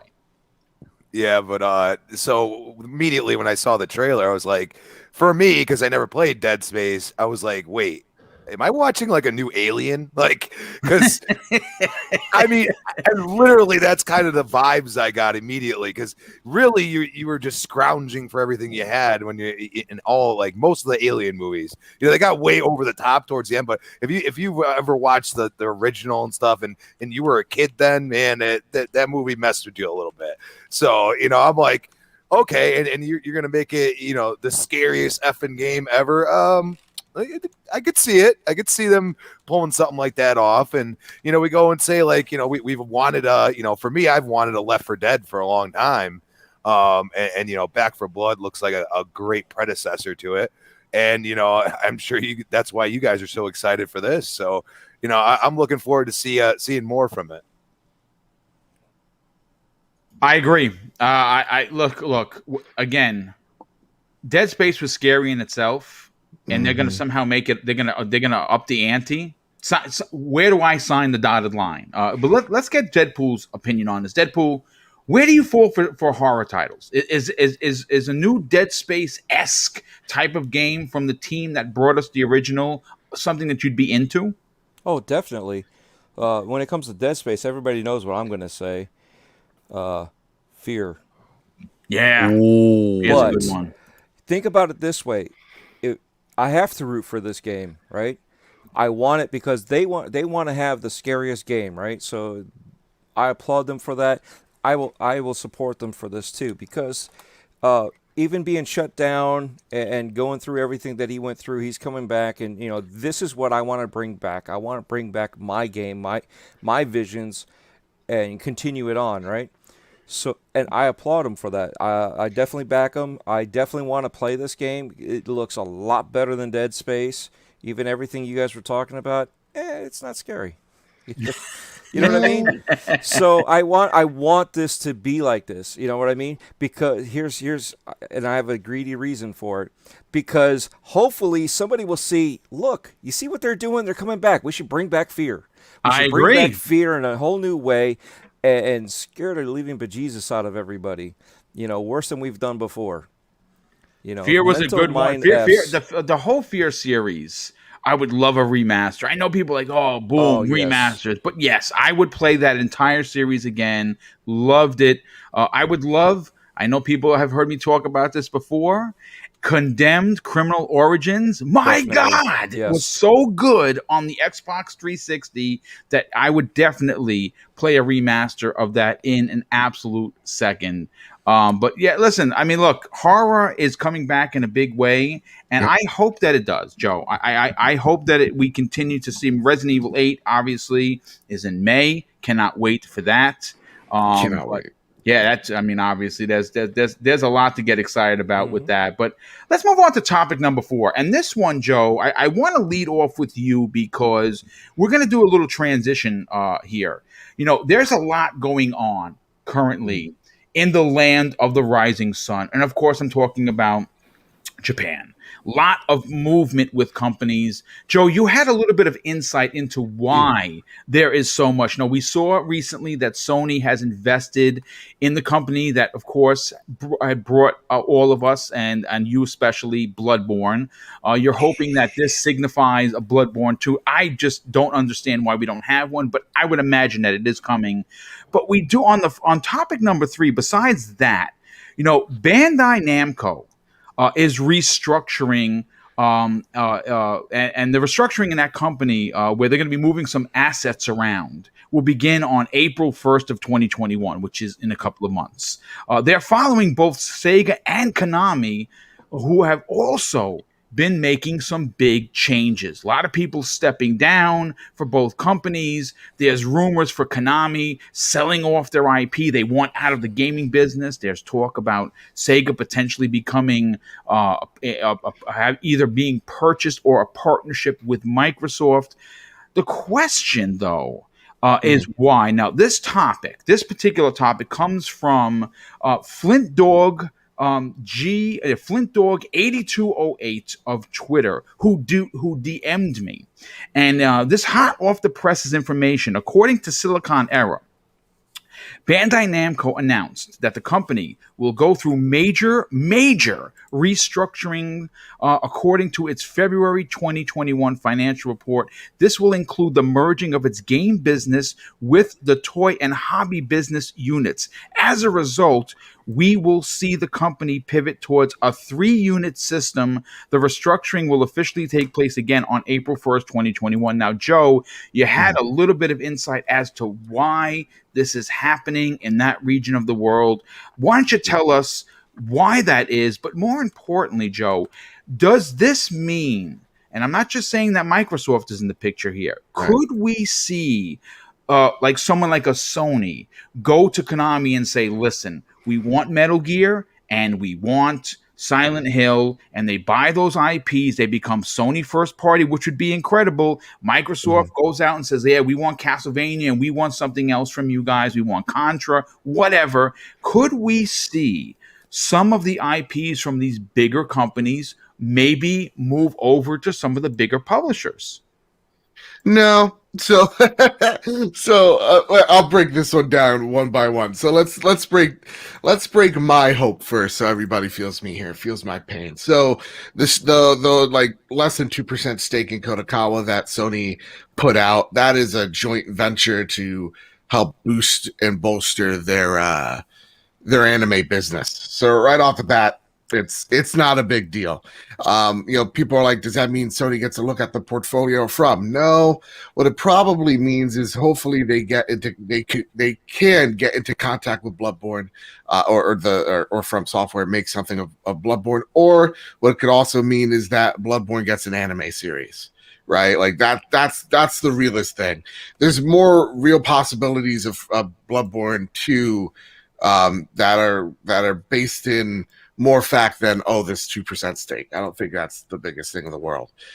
So there, bam, my heart hurts. Though I said this on the trophy room, we're seeing that trailer this year. We're seeing Bloodborne 2 trailer, and you gotta believe. I believe we're going to see it, dude. Sure. They've seen the money. I've said that too, Batman. Like they've seen the money. They see the anticipation everybody has for Bloodborne 2. The merchandise sales from Bloodborne alone. They just released a $300 watch. Oh, by the way. Exactly. Yep. Exactly. So they know what's up. When it comes to Sega, the reason why we've seen the restructuring from them, before we get all excited what that means, you're looking into it, it's their arcade business is dead. Why is it dead? COVID. Yeah. And so, it's been an interesting period over there, as they are more of a mobile culture than we are. Seeing them have to deal with it, so that's why Sega isn't like bleeding cash or anything. They're doing all right. It is just, again, it's COVID. Now, when it comes to the Bandai Namco, all right, here's where I'm going to crush people's spirits. If you ever want this, I'm sorry. So what Bandai Namco essentially wants to do is they want to merge their toys and their games together, because for a while now, I mean, like, even since I was a kid with like Digimon, I believe Digimon's Bandai, you've seen, or Yu-Gi-Oh, better example, you've seen this intersection between their merchandise, their toys, and their video games, and they kind of have gone hand in hand for a while now. Here is now making sure that they are going to have one focus, or easier communications, rather. So that's what this merger really is that now their video game side is going to be talking to the toy side way more, and both of them are going to have more synergy together. And then as for Konami, they're in the real estate business now. They have been for quite a long time. These IP we've seen, now they've said, our gaming division is going anywhere. It's going somewhere. We don't know yet. Whether Konami wants to license out these IP, meaning, rumor has it, Metal Gear remake with Blue Point, whether that is a Castlevania, they license all these out. Could make a little sense, especially if Konami does see, this Metal Gear movie. But that is also, it's not theirs. That's Sony owns the rights. I don't know if you saw my video on that a while ago. It was last year. It was like near the end of last year. I did one on because there's a report that's going around that Sony was looking to do a Castlevania Bloodborne-esque. Oh yes, I remember that. You remember that? Yes, and I'm wondering if that is, again, even more possibility of going into, because it all kind of fits together, right? Because we heard Metal Gear Solid remake for how long now? Years, for a while. At least 2 years. And Castlevania has also been mentioned numerous times, so it does fall into line with this. And again, with Sony pretty much forming a capital alliance and buying stake in From Software, I do see more just happening with this. I know people are going, well, they'll go like, BitClout is 2%. I'm like, yeah, but here's the thing. The fact that Sony's even on the contract, so to speak, at this point by merging with them is something you need to take account of what's going to happen. It's certainly what it says to me is that maybe they don't have a huge stake in the company, but they certainly would have a potential say in whether or not a game could be made exclusively or even timely exclusively for that company to release it, because we know obviously Elden Ring is coming out, right? That's multi-plat. We know Microsoft has the marketing rights for that, and who's to say that if they can't get, let's say for instance they decide to go with having that 2% gives them the ability to potentially lock something down for a year and that's something that they have known to be doing in the last couple of years. Yep, absolutely. I mean, it makes perfect sense. Let's Joe. You want to continue your point, Joe, or? Oh no! So I really do think at the end of the day, a lot of these restructurings and things are. If I'm Konami, I don't know if I really see the point in this game's division anymore. I would probably at this point just sell off the IPs. They're not going to use it, and that's through the gamer's perspective because we all see you ain't using it, and there is some valuable IP there that I think everybody would love to see. I think if you're Bandai, again, this makes perfect sense because now finally these, two companies that you own now merging into one, it makes sense because there's so much synergy there in the beginning, makes it easier. And when it comes to the Kodakawa stuff, I alluded to it on BRAP as well, where it's, it also means that we're probably going to see maybe PlayStation in Japan make a bigger push for JRPGs again, those types of games, because Nintendo's kicking everybody's ass there. It also means you're going to get more, obscure JRPGs like you did back in PS2 era, back in the PS3 era, probably on PS5 as well. So again, is it all earth shattering? No, it's a lot of it's kind of boring, but the future of it could lead to some exciting things. Yeah, no, 100%. Big Cloud, let's continue your point on this. For you personally, seeing that these companies are doing some major restructuring, Joe brought up a good point in the private chat about how Japan is hurting. Like right now, they are financially hurting. The arcade scene, obviously, he said was dead, and there's a reason for that. There's a reason for it. I still have I don't want to say an understanding, a belief is the better word I could use, that something is going on with Sega and Microsoft. I believe something is going on with the Konami IPs and Sony. I don't know what the restructuring for Bandai Namco actually means and who's going to win out of that. I think they're still going to be multi-plat. I think that they're going to pick and choose absolutely. What games particularly are going to be exclusive, whether it be for a year or two. Do you see anything happening that's going to be, I guess, news bomb worthy in 2021 with this restructuring going on in Japan? Yeah. So again, going back to that as well, I mean, God, remember how we was talking about House of the Dead? I think it was. God, I would love a new House of the Dead. They said it this year. Well, I don't know if you know, there is one that's actually new that is out there. They created, but it's only for Japan that I know of. They never brought it to the West. Shame. Even struggling. It's even struggling arcades because again, arcades are not, as popular. And when you have all of us pretty much on lockdown at this point with COVID-19, I don't think arcades are really going to survive as much at this point. We thought they were doomed before. I can say they're doomed now. Everybody is distancing. Yeah. So it does make sense for them to go into these type of restructures and reevaluate things. As far as the From Software stake and everything, again, all this is going to add up in a big way. I'm with Babbitt 110%.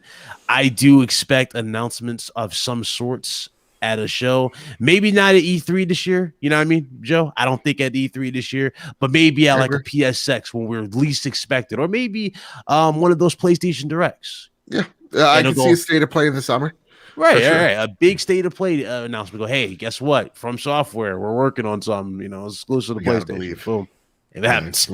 So, I mean, they already got we got confirmation that we're going to get something Silent Hill-esque this summer. I don't know if you heard about that. Yeah, I mean, what's funny with that particular thing? We talked about it on Primetime Gaming on Monday.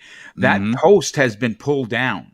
There was a whole big story on how Konami says, we didn't tell it, but it was pulled down by a third party. That statement where the producer of the music, the composer who has done every Silent Hill, said that this summer, what you've been waiting for, you're going to get, and they pulled that interview. So that says something. That adds up again to what we've been talking about. What have we heard for them? What are the 3 games, or actually 4 games we've heard for the most? Castlevania, Metal Gear, Silent Hills, yes, and Bloodborne 2. And Bloodborne 2. Listen, all I can tell you is that those are iconic Well, I mean, I guess you can consider Bloodborne iconic. It's got a cult following. Yeah, I mean, if they were, and I say Sony, if the PlayStation 5 were to announce any or all of those games, they would do what they do best: sell consoles, because people would want to buy them, and I would definitely buy every one of those games. A new Castlevania that was Bloodborne-esque or Souls-esque, wow, that would be something. I tell you that. And I'm all in. Yeah, no, I definitely know you are all in for sure. Crispy Bomb, let's get your opinion on this, brother. With the restructuring going on, do you feel that because there's something going on with Sega and Microsoft? Again, I can't say acquisition, but there's been a lot of movement specifically in Sega. A lot of people retiring, people stepping down, divisions being merged. It all adds up to the word acquisition. I don't know if that is what's going to happen, but what are your thoughts on all of the movement that's going on in Japan right now?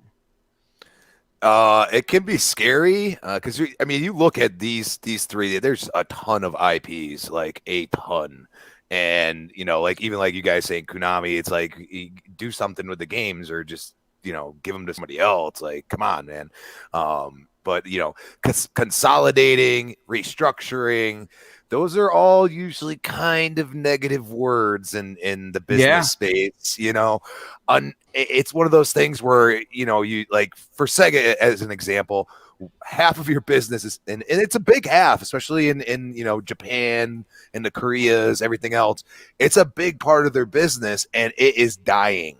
So you consolidate. Unfortunately, that usually, you see words like retirement, stuff like that.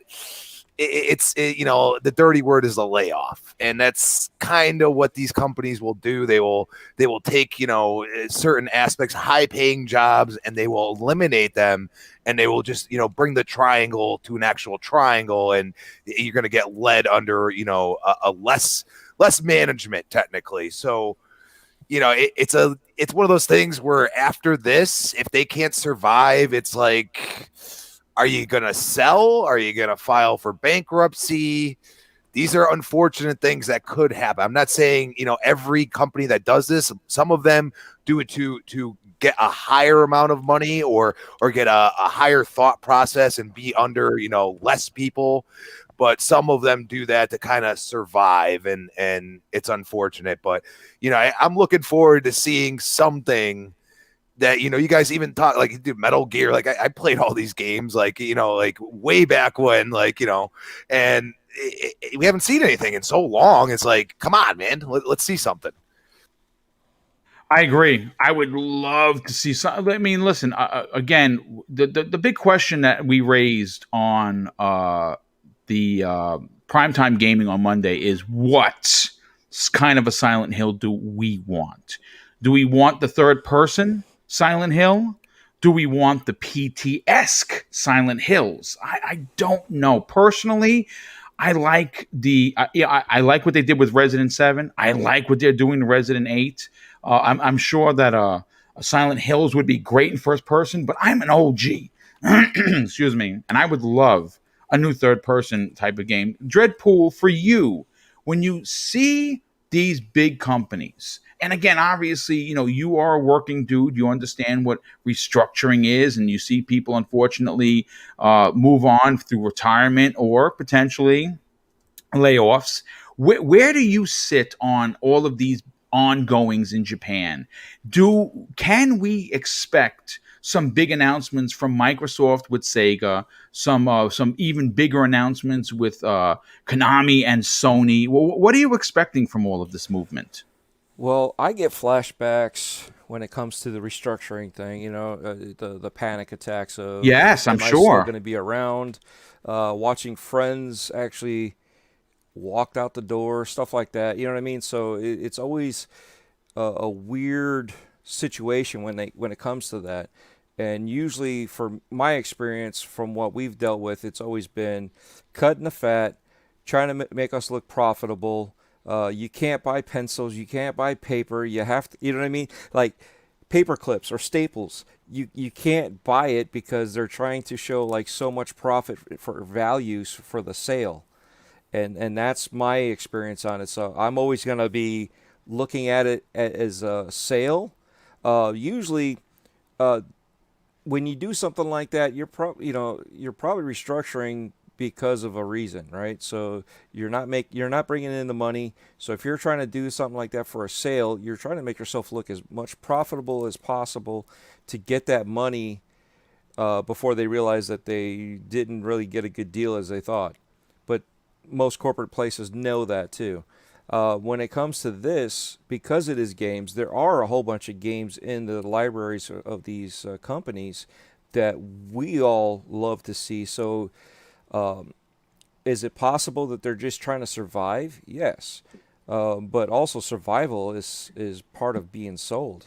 So if they're trying to segregate their, like let's say Sega, right? They're trying to segregate their arcade section away from their gaming section, so that it's an easy separation now, because now if Microsoft is looking to buy Sega and join it to the owners of the Dreamcast 5, then there you go. There's a perfect match for you. And if you get my drift when I say Dreamcast 5. No, you know what? I don't know the terminology. Please explain for the class, sir. Okay. So Sega and Microsoft have been bed buddies Dude, for a long time. Yes. So the Xbox is very similar. The OG Xbox is very similar to the arcade cabinets of the Sega arcades. So if you look at it that way, you go Xbox 360, One, and Series. Series would be Dreamcast 5. Yeah, no, that's a great point, dude. In fact, Dreamcast is still one of my favorite consoles of all time. I have that in storage. I have a import that's white. I have the black American one, and I have 86 games, dude. Yes, I am a Dreamcast freak master. Yeah, a lot of people don't know. Like a lot of the engineers, or some of the engineers that worked on the Dreamcast, ended up at Xbox for the original Xbox. Yep. So like there is like the loose connection between the Dreamcast controller and the original Duke. And then don't forget Windows CE. Refining it. Windows CE is on there, although it's not widely used as much as they advertise it. Mm-hmm. Yeah. Well, look, all I can say is that whatever's going on, I expect some big announcements this year. Again, for me personally, the most exciting for me, and that's because I'm an OG like that, I will never forget the time when my brother and I, Neo Mental, we went to Dragon's Den. And if you're from the area of New York, you'll know that Dragon's Den is an old school comic place. They don't exist anymore. They used to be in Central Avenue in Yonkers, in the Cross County section. And there was a guy. He was the guy. The owner of the store was a bit of a scumbag. Like he always overcharged for his stuff. And his name was Gary. I don't know if he's even alive anymore, but we bought the E3 tape from him, and tape, folks. That's right. Back in the day, we bought tapes. All right, with VHS tape. He charged us $25. Don't you know that my brother Neo Mental and I watched it, specifically the Metal Gear Solid footage where Snake is back to back. Oh my God, I forgot the female's name. What was her name? Oh my God, I'm such a not even a fan. I should I know. Boom. I'm booing myself. Boom is the Luke lore of Metal Gear. You know? Poor Luke. So anyway, Joe, we watched the tape so much that we wore it out. And it was incredible. And I, as a big giant nerd, would love to see a Blue Point produced Metal Gear Solid 1. It would be absolutely epic. But folks, listen, we're closing in on the 2-hour mark. This has been a great show. As a matter of fact, it's probably one of my favorites this year because we had so much damn fun. And I hope that you enjoyed the footage that is now going to be on every new episode that I produce, whether it be Xbox One-on-One, Xbox Factor, Breakfast with Boom, or Primetime Gaming. You're going to get footage like you're seeing running in the background, as well as fire topics that we had today. Let me catch up with some of the super chats and we'll get on out of here. Let people start their weekend. JC Claramore drops an additional very generous $2 super chat and says, Dead Space in good virtual reality. Yes, if you want to give people heart attacks, that is how you do it. JD Gamer shows his generosity once again. My God, JD, thank you for being so generous. He says Sega will be joining Microsoft along with Asobo, Techland, People Can Fly, and IO Interactive. And all of them. Company. Just remember, where the smoke, there's fire. Dude, look, I have been calling for the Asobo thing is questionable because they just got a massive influx of cash. So I don't know if they would be a part of that interaction, but Techland is a possibility. People Can Fly would be a great sign for them. IO Interactive, that's another one. I wish they would have jumped on that early because then they could have had an exclusive James Bond game, which is what they're working on. Holy shit. It does make me think of like, what does Xbox do? Like, because IO is like, well, that's not a thing anymore because of MGM. Like, you take a look at what is it? Techland has things with THQ. Yeah. Like, so. Like, and again, Sega, I still don't see it, but y'all keep telling me there is. But, you know, I don't know if an acquisition for Sega is so much so of more so than a partnership. Sure. An exclusive partnership sounds like that could be more. Honestly, just like put more of your JRP. Like, the thing that I think is you don't need to buy a Sega or right. You don't have to buy the competition. A Square Enix. What you need to like, because from what I understand is you want those JRPGs on your platform to broaden the portfolio. Correct. You don't need to literally break open the bank account to do that. You just have to make deals, right? So like that can't be the. And look, you've already seen it. Like Square Enix has made huge, or Microsoft has made huge strides with Square, you know what I mean? So like Yakuza 7, but like and so like my real wonder is what does, and I would love to get like an Aaron Greenberg or someone that's in charge of acquisitions of like what is Xbox thinking when they're making an acquisition? Like, you work so closely with Asobo, seems like you didn't pull the trigger on it. Why not? Because like, oh my God, Microsoft, like, they've made two great, you know, IP. Is it just stuff? Yeah.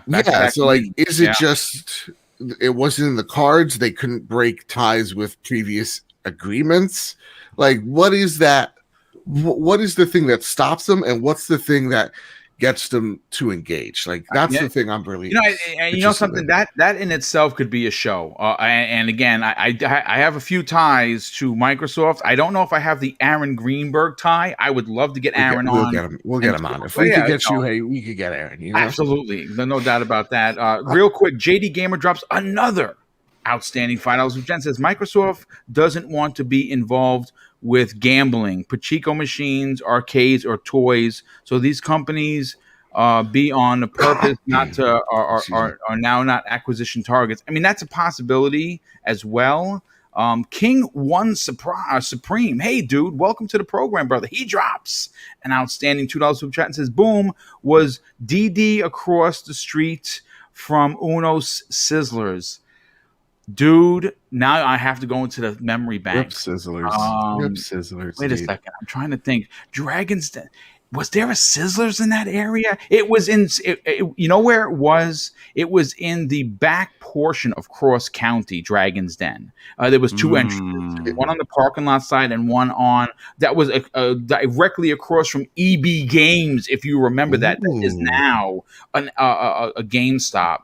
But yeah, dude, you know what? Can I get one comment in here? One comment.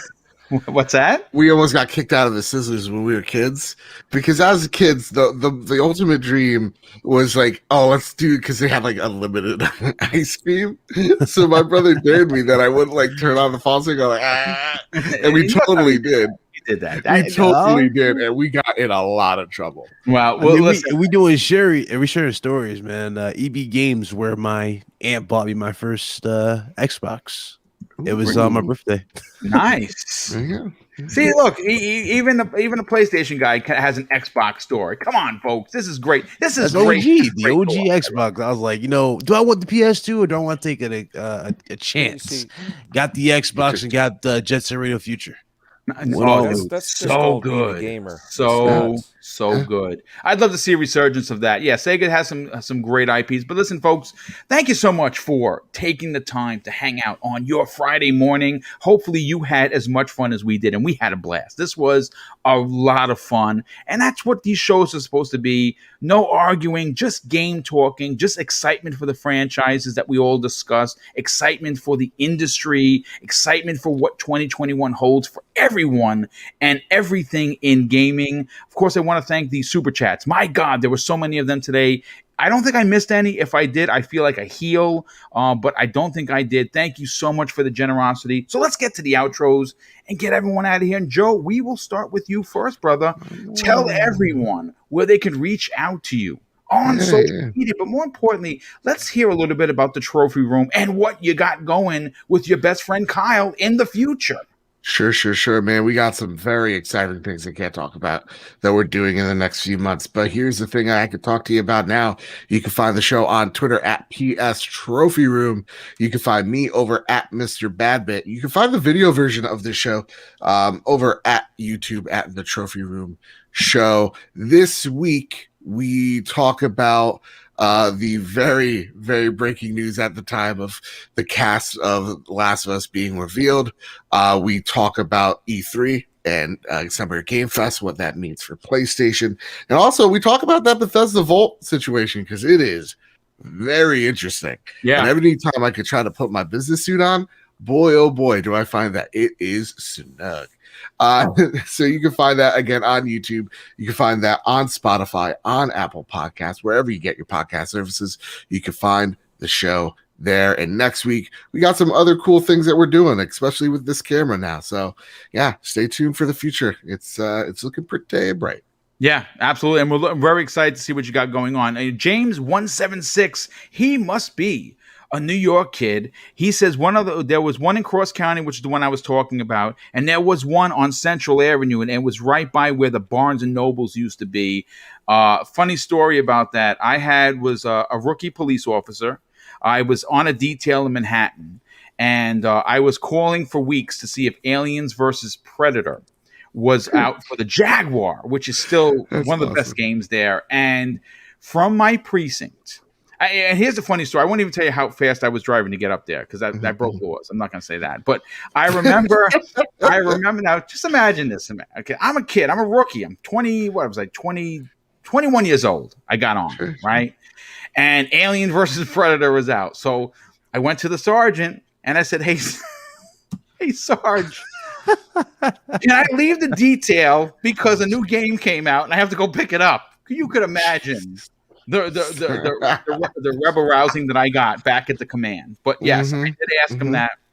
And I learned very often that you don't go to your sergeant and ask if you could leave work to go pick up a video game when you are a New York City police officer. It was a bad move. But anyway, let's get to Big Cloud Gaming. You have a show coming up this afternoon. Tell everyone they can reach out to you on social media. But more importantly, where can they check out your show happening today? Well, first of all, thanks for having me. As always, it's always fun to hang out with the bros. It's not just, we're everywhere, literally. We're all diverse there, and I love every last one of you guys. That's what I love about it. So much. Also, I can't believe I'm about to say this, but shout out to Customize My Plates. They just followed me on Twitter. Nice, dude. So I'm going to ask some few things around, but exactly. Hey, Joe, whatever you need a guest, hit me up. I've been waiting for that one invite. Dude, let me tell you. So, I definitely will because I have so many plans. Yeah, we got to talk. But everybody in the chat, enjoy your weekend. Thanks for having me as always. Big Cloud Gaming everywhere. Yeah, y'all be blessed. Y'all be safe. Seriously. I love everybody on this panel. They're brothers. This is like one of the better shows I go to literally when I escape all the console war BS. Nonsense. Yeah, it's a fun show. I love about it the most. Yeah, and we love having you a part of it, brother. We definitely do. And again, we're supposed to have fun, and I'm pretty sure that we do each and every week. So thank you for being here, Crispy Bomb. It's great to have you back. I'm glad that you are feeling well. Hopefully you will remain that way. Tell everyone what other shows you're on, and more importantly, where could people reach out and strike up a conversation on social media? So I got to get my quick story in. My main street when I was a kid had Kevin's Comics. Okay, so it was like a full-on comics place. They had just thousands upon thousands of comics, and then across the street, directly across the street, I had Funko Land. And it was just like I could go downtown and I could spend hours upon hours in both those stores, just cross the street back and forth. And it was always a great time geeking out like that. But yeah, it's always a pleasure, gentlemen. And shout out to the chat at Chrissy Bomb on Twitter, Chrissy Bomb 28 Xbox Live. You can find me on Retro Renegades Tuesday night, 7 p.m. You can find me on the next podcast, 8 p.m. on Thursdays. And you can find me here on Breakfast with Boom, 10 a.m. Fridays. Yep, and it's great to have you back, brother. And yes, definitely check out the other shows that he is on for sure. And of course, we will be back next week, same bat time, same bat channel. Dreadpool, tell everyone where they can reach out to you, strike up a conversation, and more importantly, talk about your show, Breaking Bread with Dread. Oh, yes. Well, thanks everybody in the chat for coming out and hanging out with us. It's always a pleasure hanging out with the brothers here. You know what I mean? We get along, and it doesn't matter. Like you said, everybody's got a background, and we're all just brothers, you know? So it's fun. Mr. Badbit found the hard way with my little bit of photoshopping. I loved it. I walked up to him and said, "You son of a gun." I appreciate it. But, you know, it's you know what I'm saying? We can rib each other and we can have fun, you know, and that's how it goes. We enjoy each other's companies when we talk. So don't take it to heart when you guys see it on Twitter. It's not like that. So it's all fun and games. But you can find me on Twitter. We poke fun at each other. It's like brothers. Yeah, literally, you know. You can find me on Twitter. Dreadpool. The O's are actually zeros. YouTube gamer tag, and rest in peace Stadia. Yeah, all letters, all caps. Oh, that's too soon, Dread. Don't say it now. Don't say it now. I'll say it later. I just got some free games again from them. I just got another 3 free games.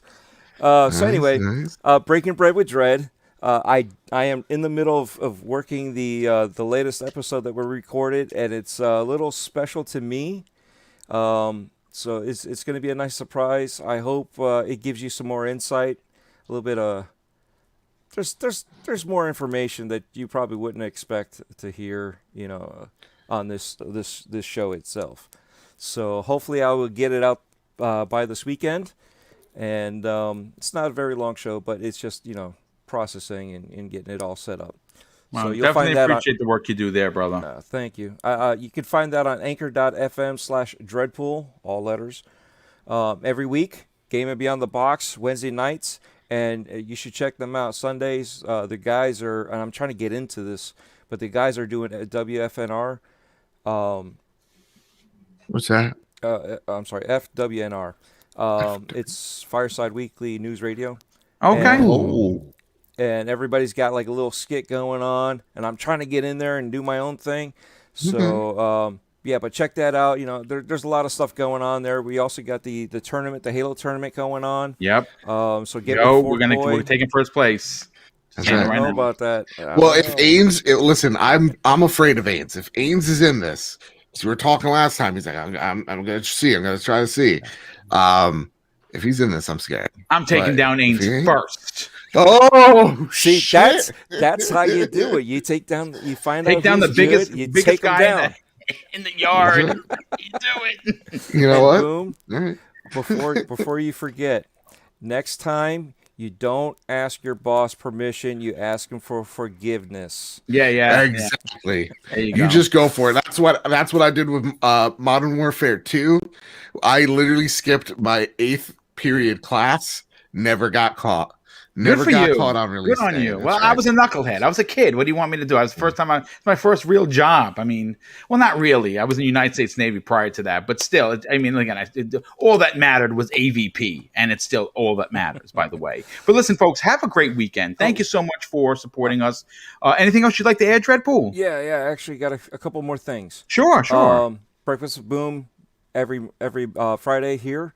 You will definitely find me next week, because I am celebrating a level up. Oh, nice. That's right. Yes. And then Four Guys with Quarters, Clowns is getting back into setting up the interviews, and we will have another interview on Tuesday. I don't know if he actually made the announcement or not, so I'm not going to say nothing. But there will be an interview on Tuesday, so catch us there. DMs are always open, so if anybody wants to talk, ears always here for you to listen to. May not know what to say, but my ears are here for you. Yeah, well, you do a good job being a well versed representative of the community, brother, and we definitely appreciate everything that you bring to it. That is for sure. But anyway, folks, listen, thank you so much for being here. We really enjoyed the show. I had so much fun today. I'm so glad I'm able to now put the footage for you to enjoy while watching the show. Hopefully, you got a chance to enjoy Black Myth, which looks incredible. Obviously. We're gonna have more gameplay of upcomings. I think I'm gonna do some video of not Visceral, the horror game that's like PT. I wanna definitely Silent Hills. No, yeah, well, it's kind of like that. It's a game that was an indie game that's out. It's indie. Okay. Yeah. So I'm gonna definitely do some taping of that. And folks, listen, have a great weekend. Please be safe. Be smart. COVID is real. And it's still killing people. Wear your masks, man. Wear your gloves. Wash your hands. And I'm going to close out the show with something that's important to me. Hopefully, one day, it'll be important to you. And that's something that my dear old dad taught me when I was a kid. And I think it served me well through my entire life. Treat others how you want to be treated. And also, it doesn't cost anything to be nice. You live by those rules, and I can guarantee you, you're going to have an awesome day. So take care, everyone. Have a great weekend. And we'll see you next week on the newest episode of Breakfast with Boom.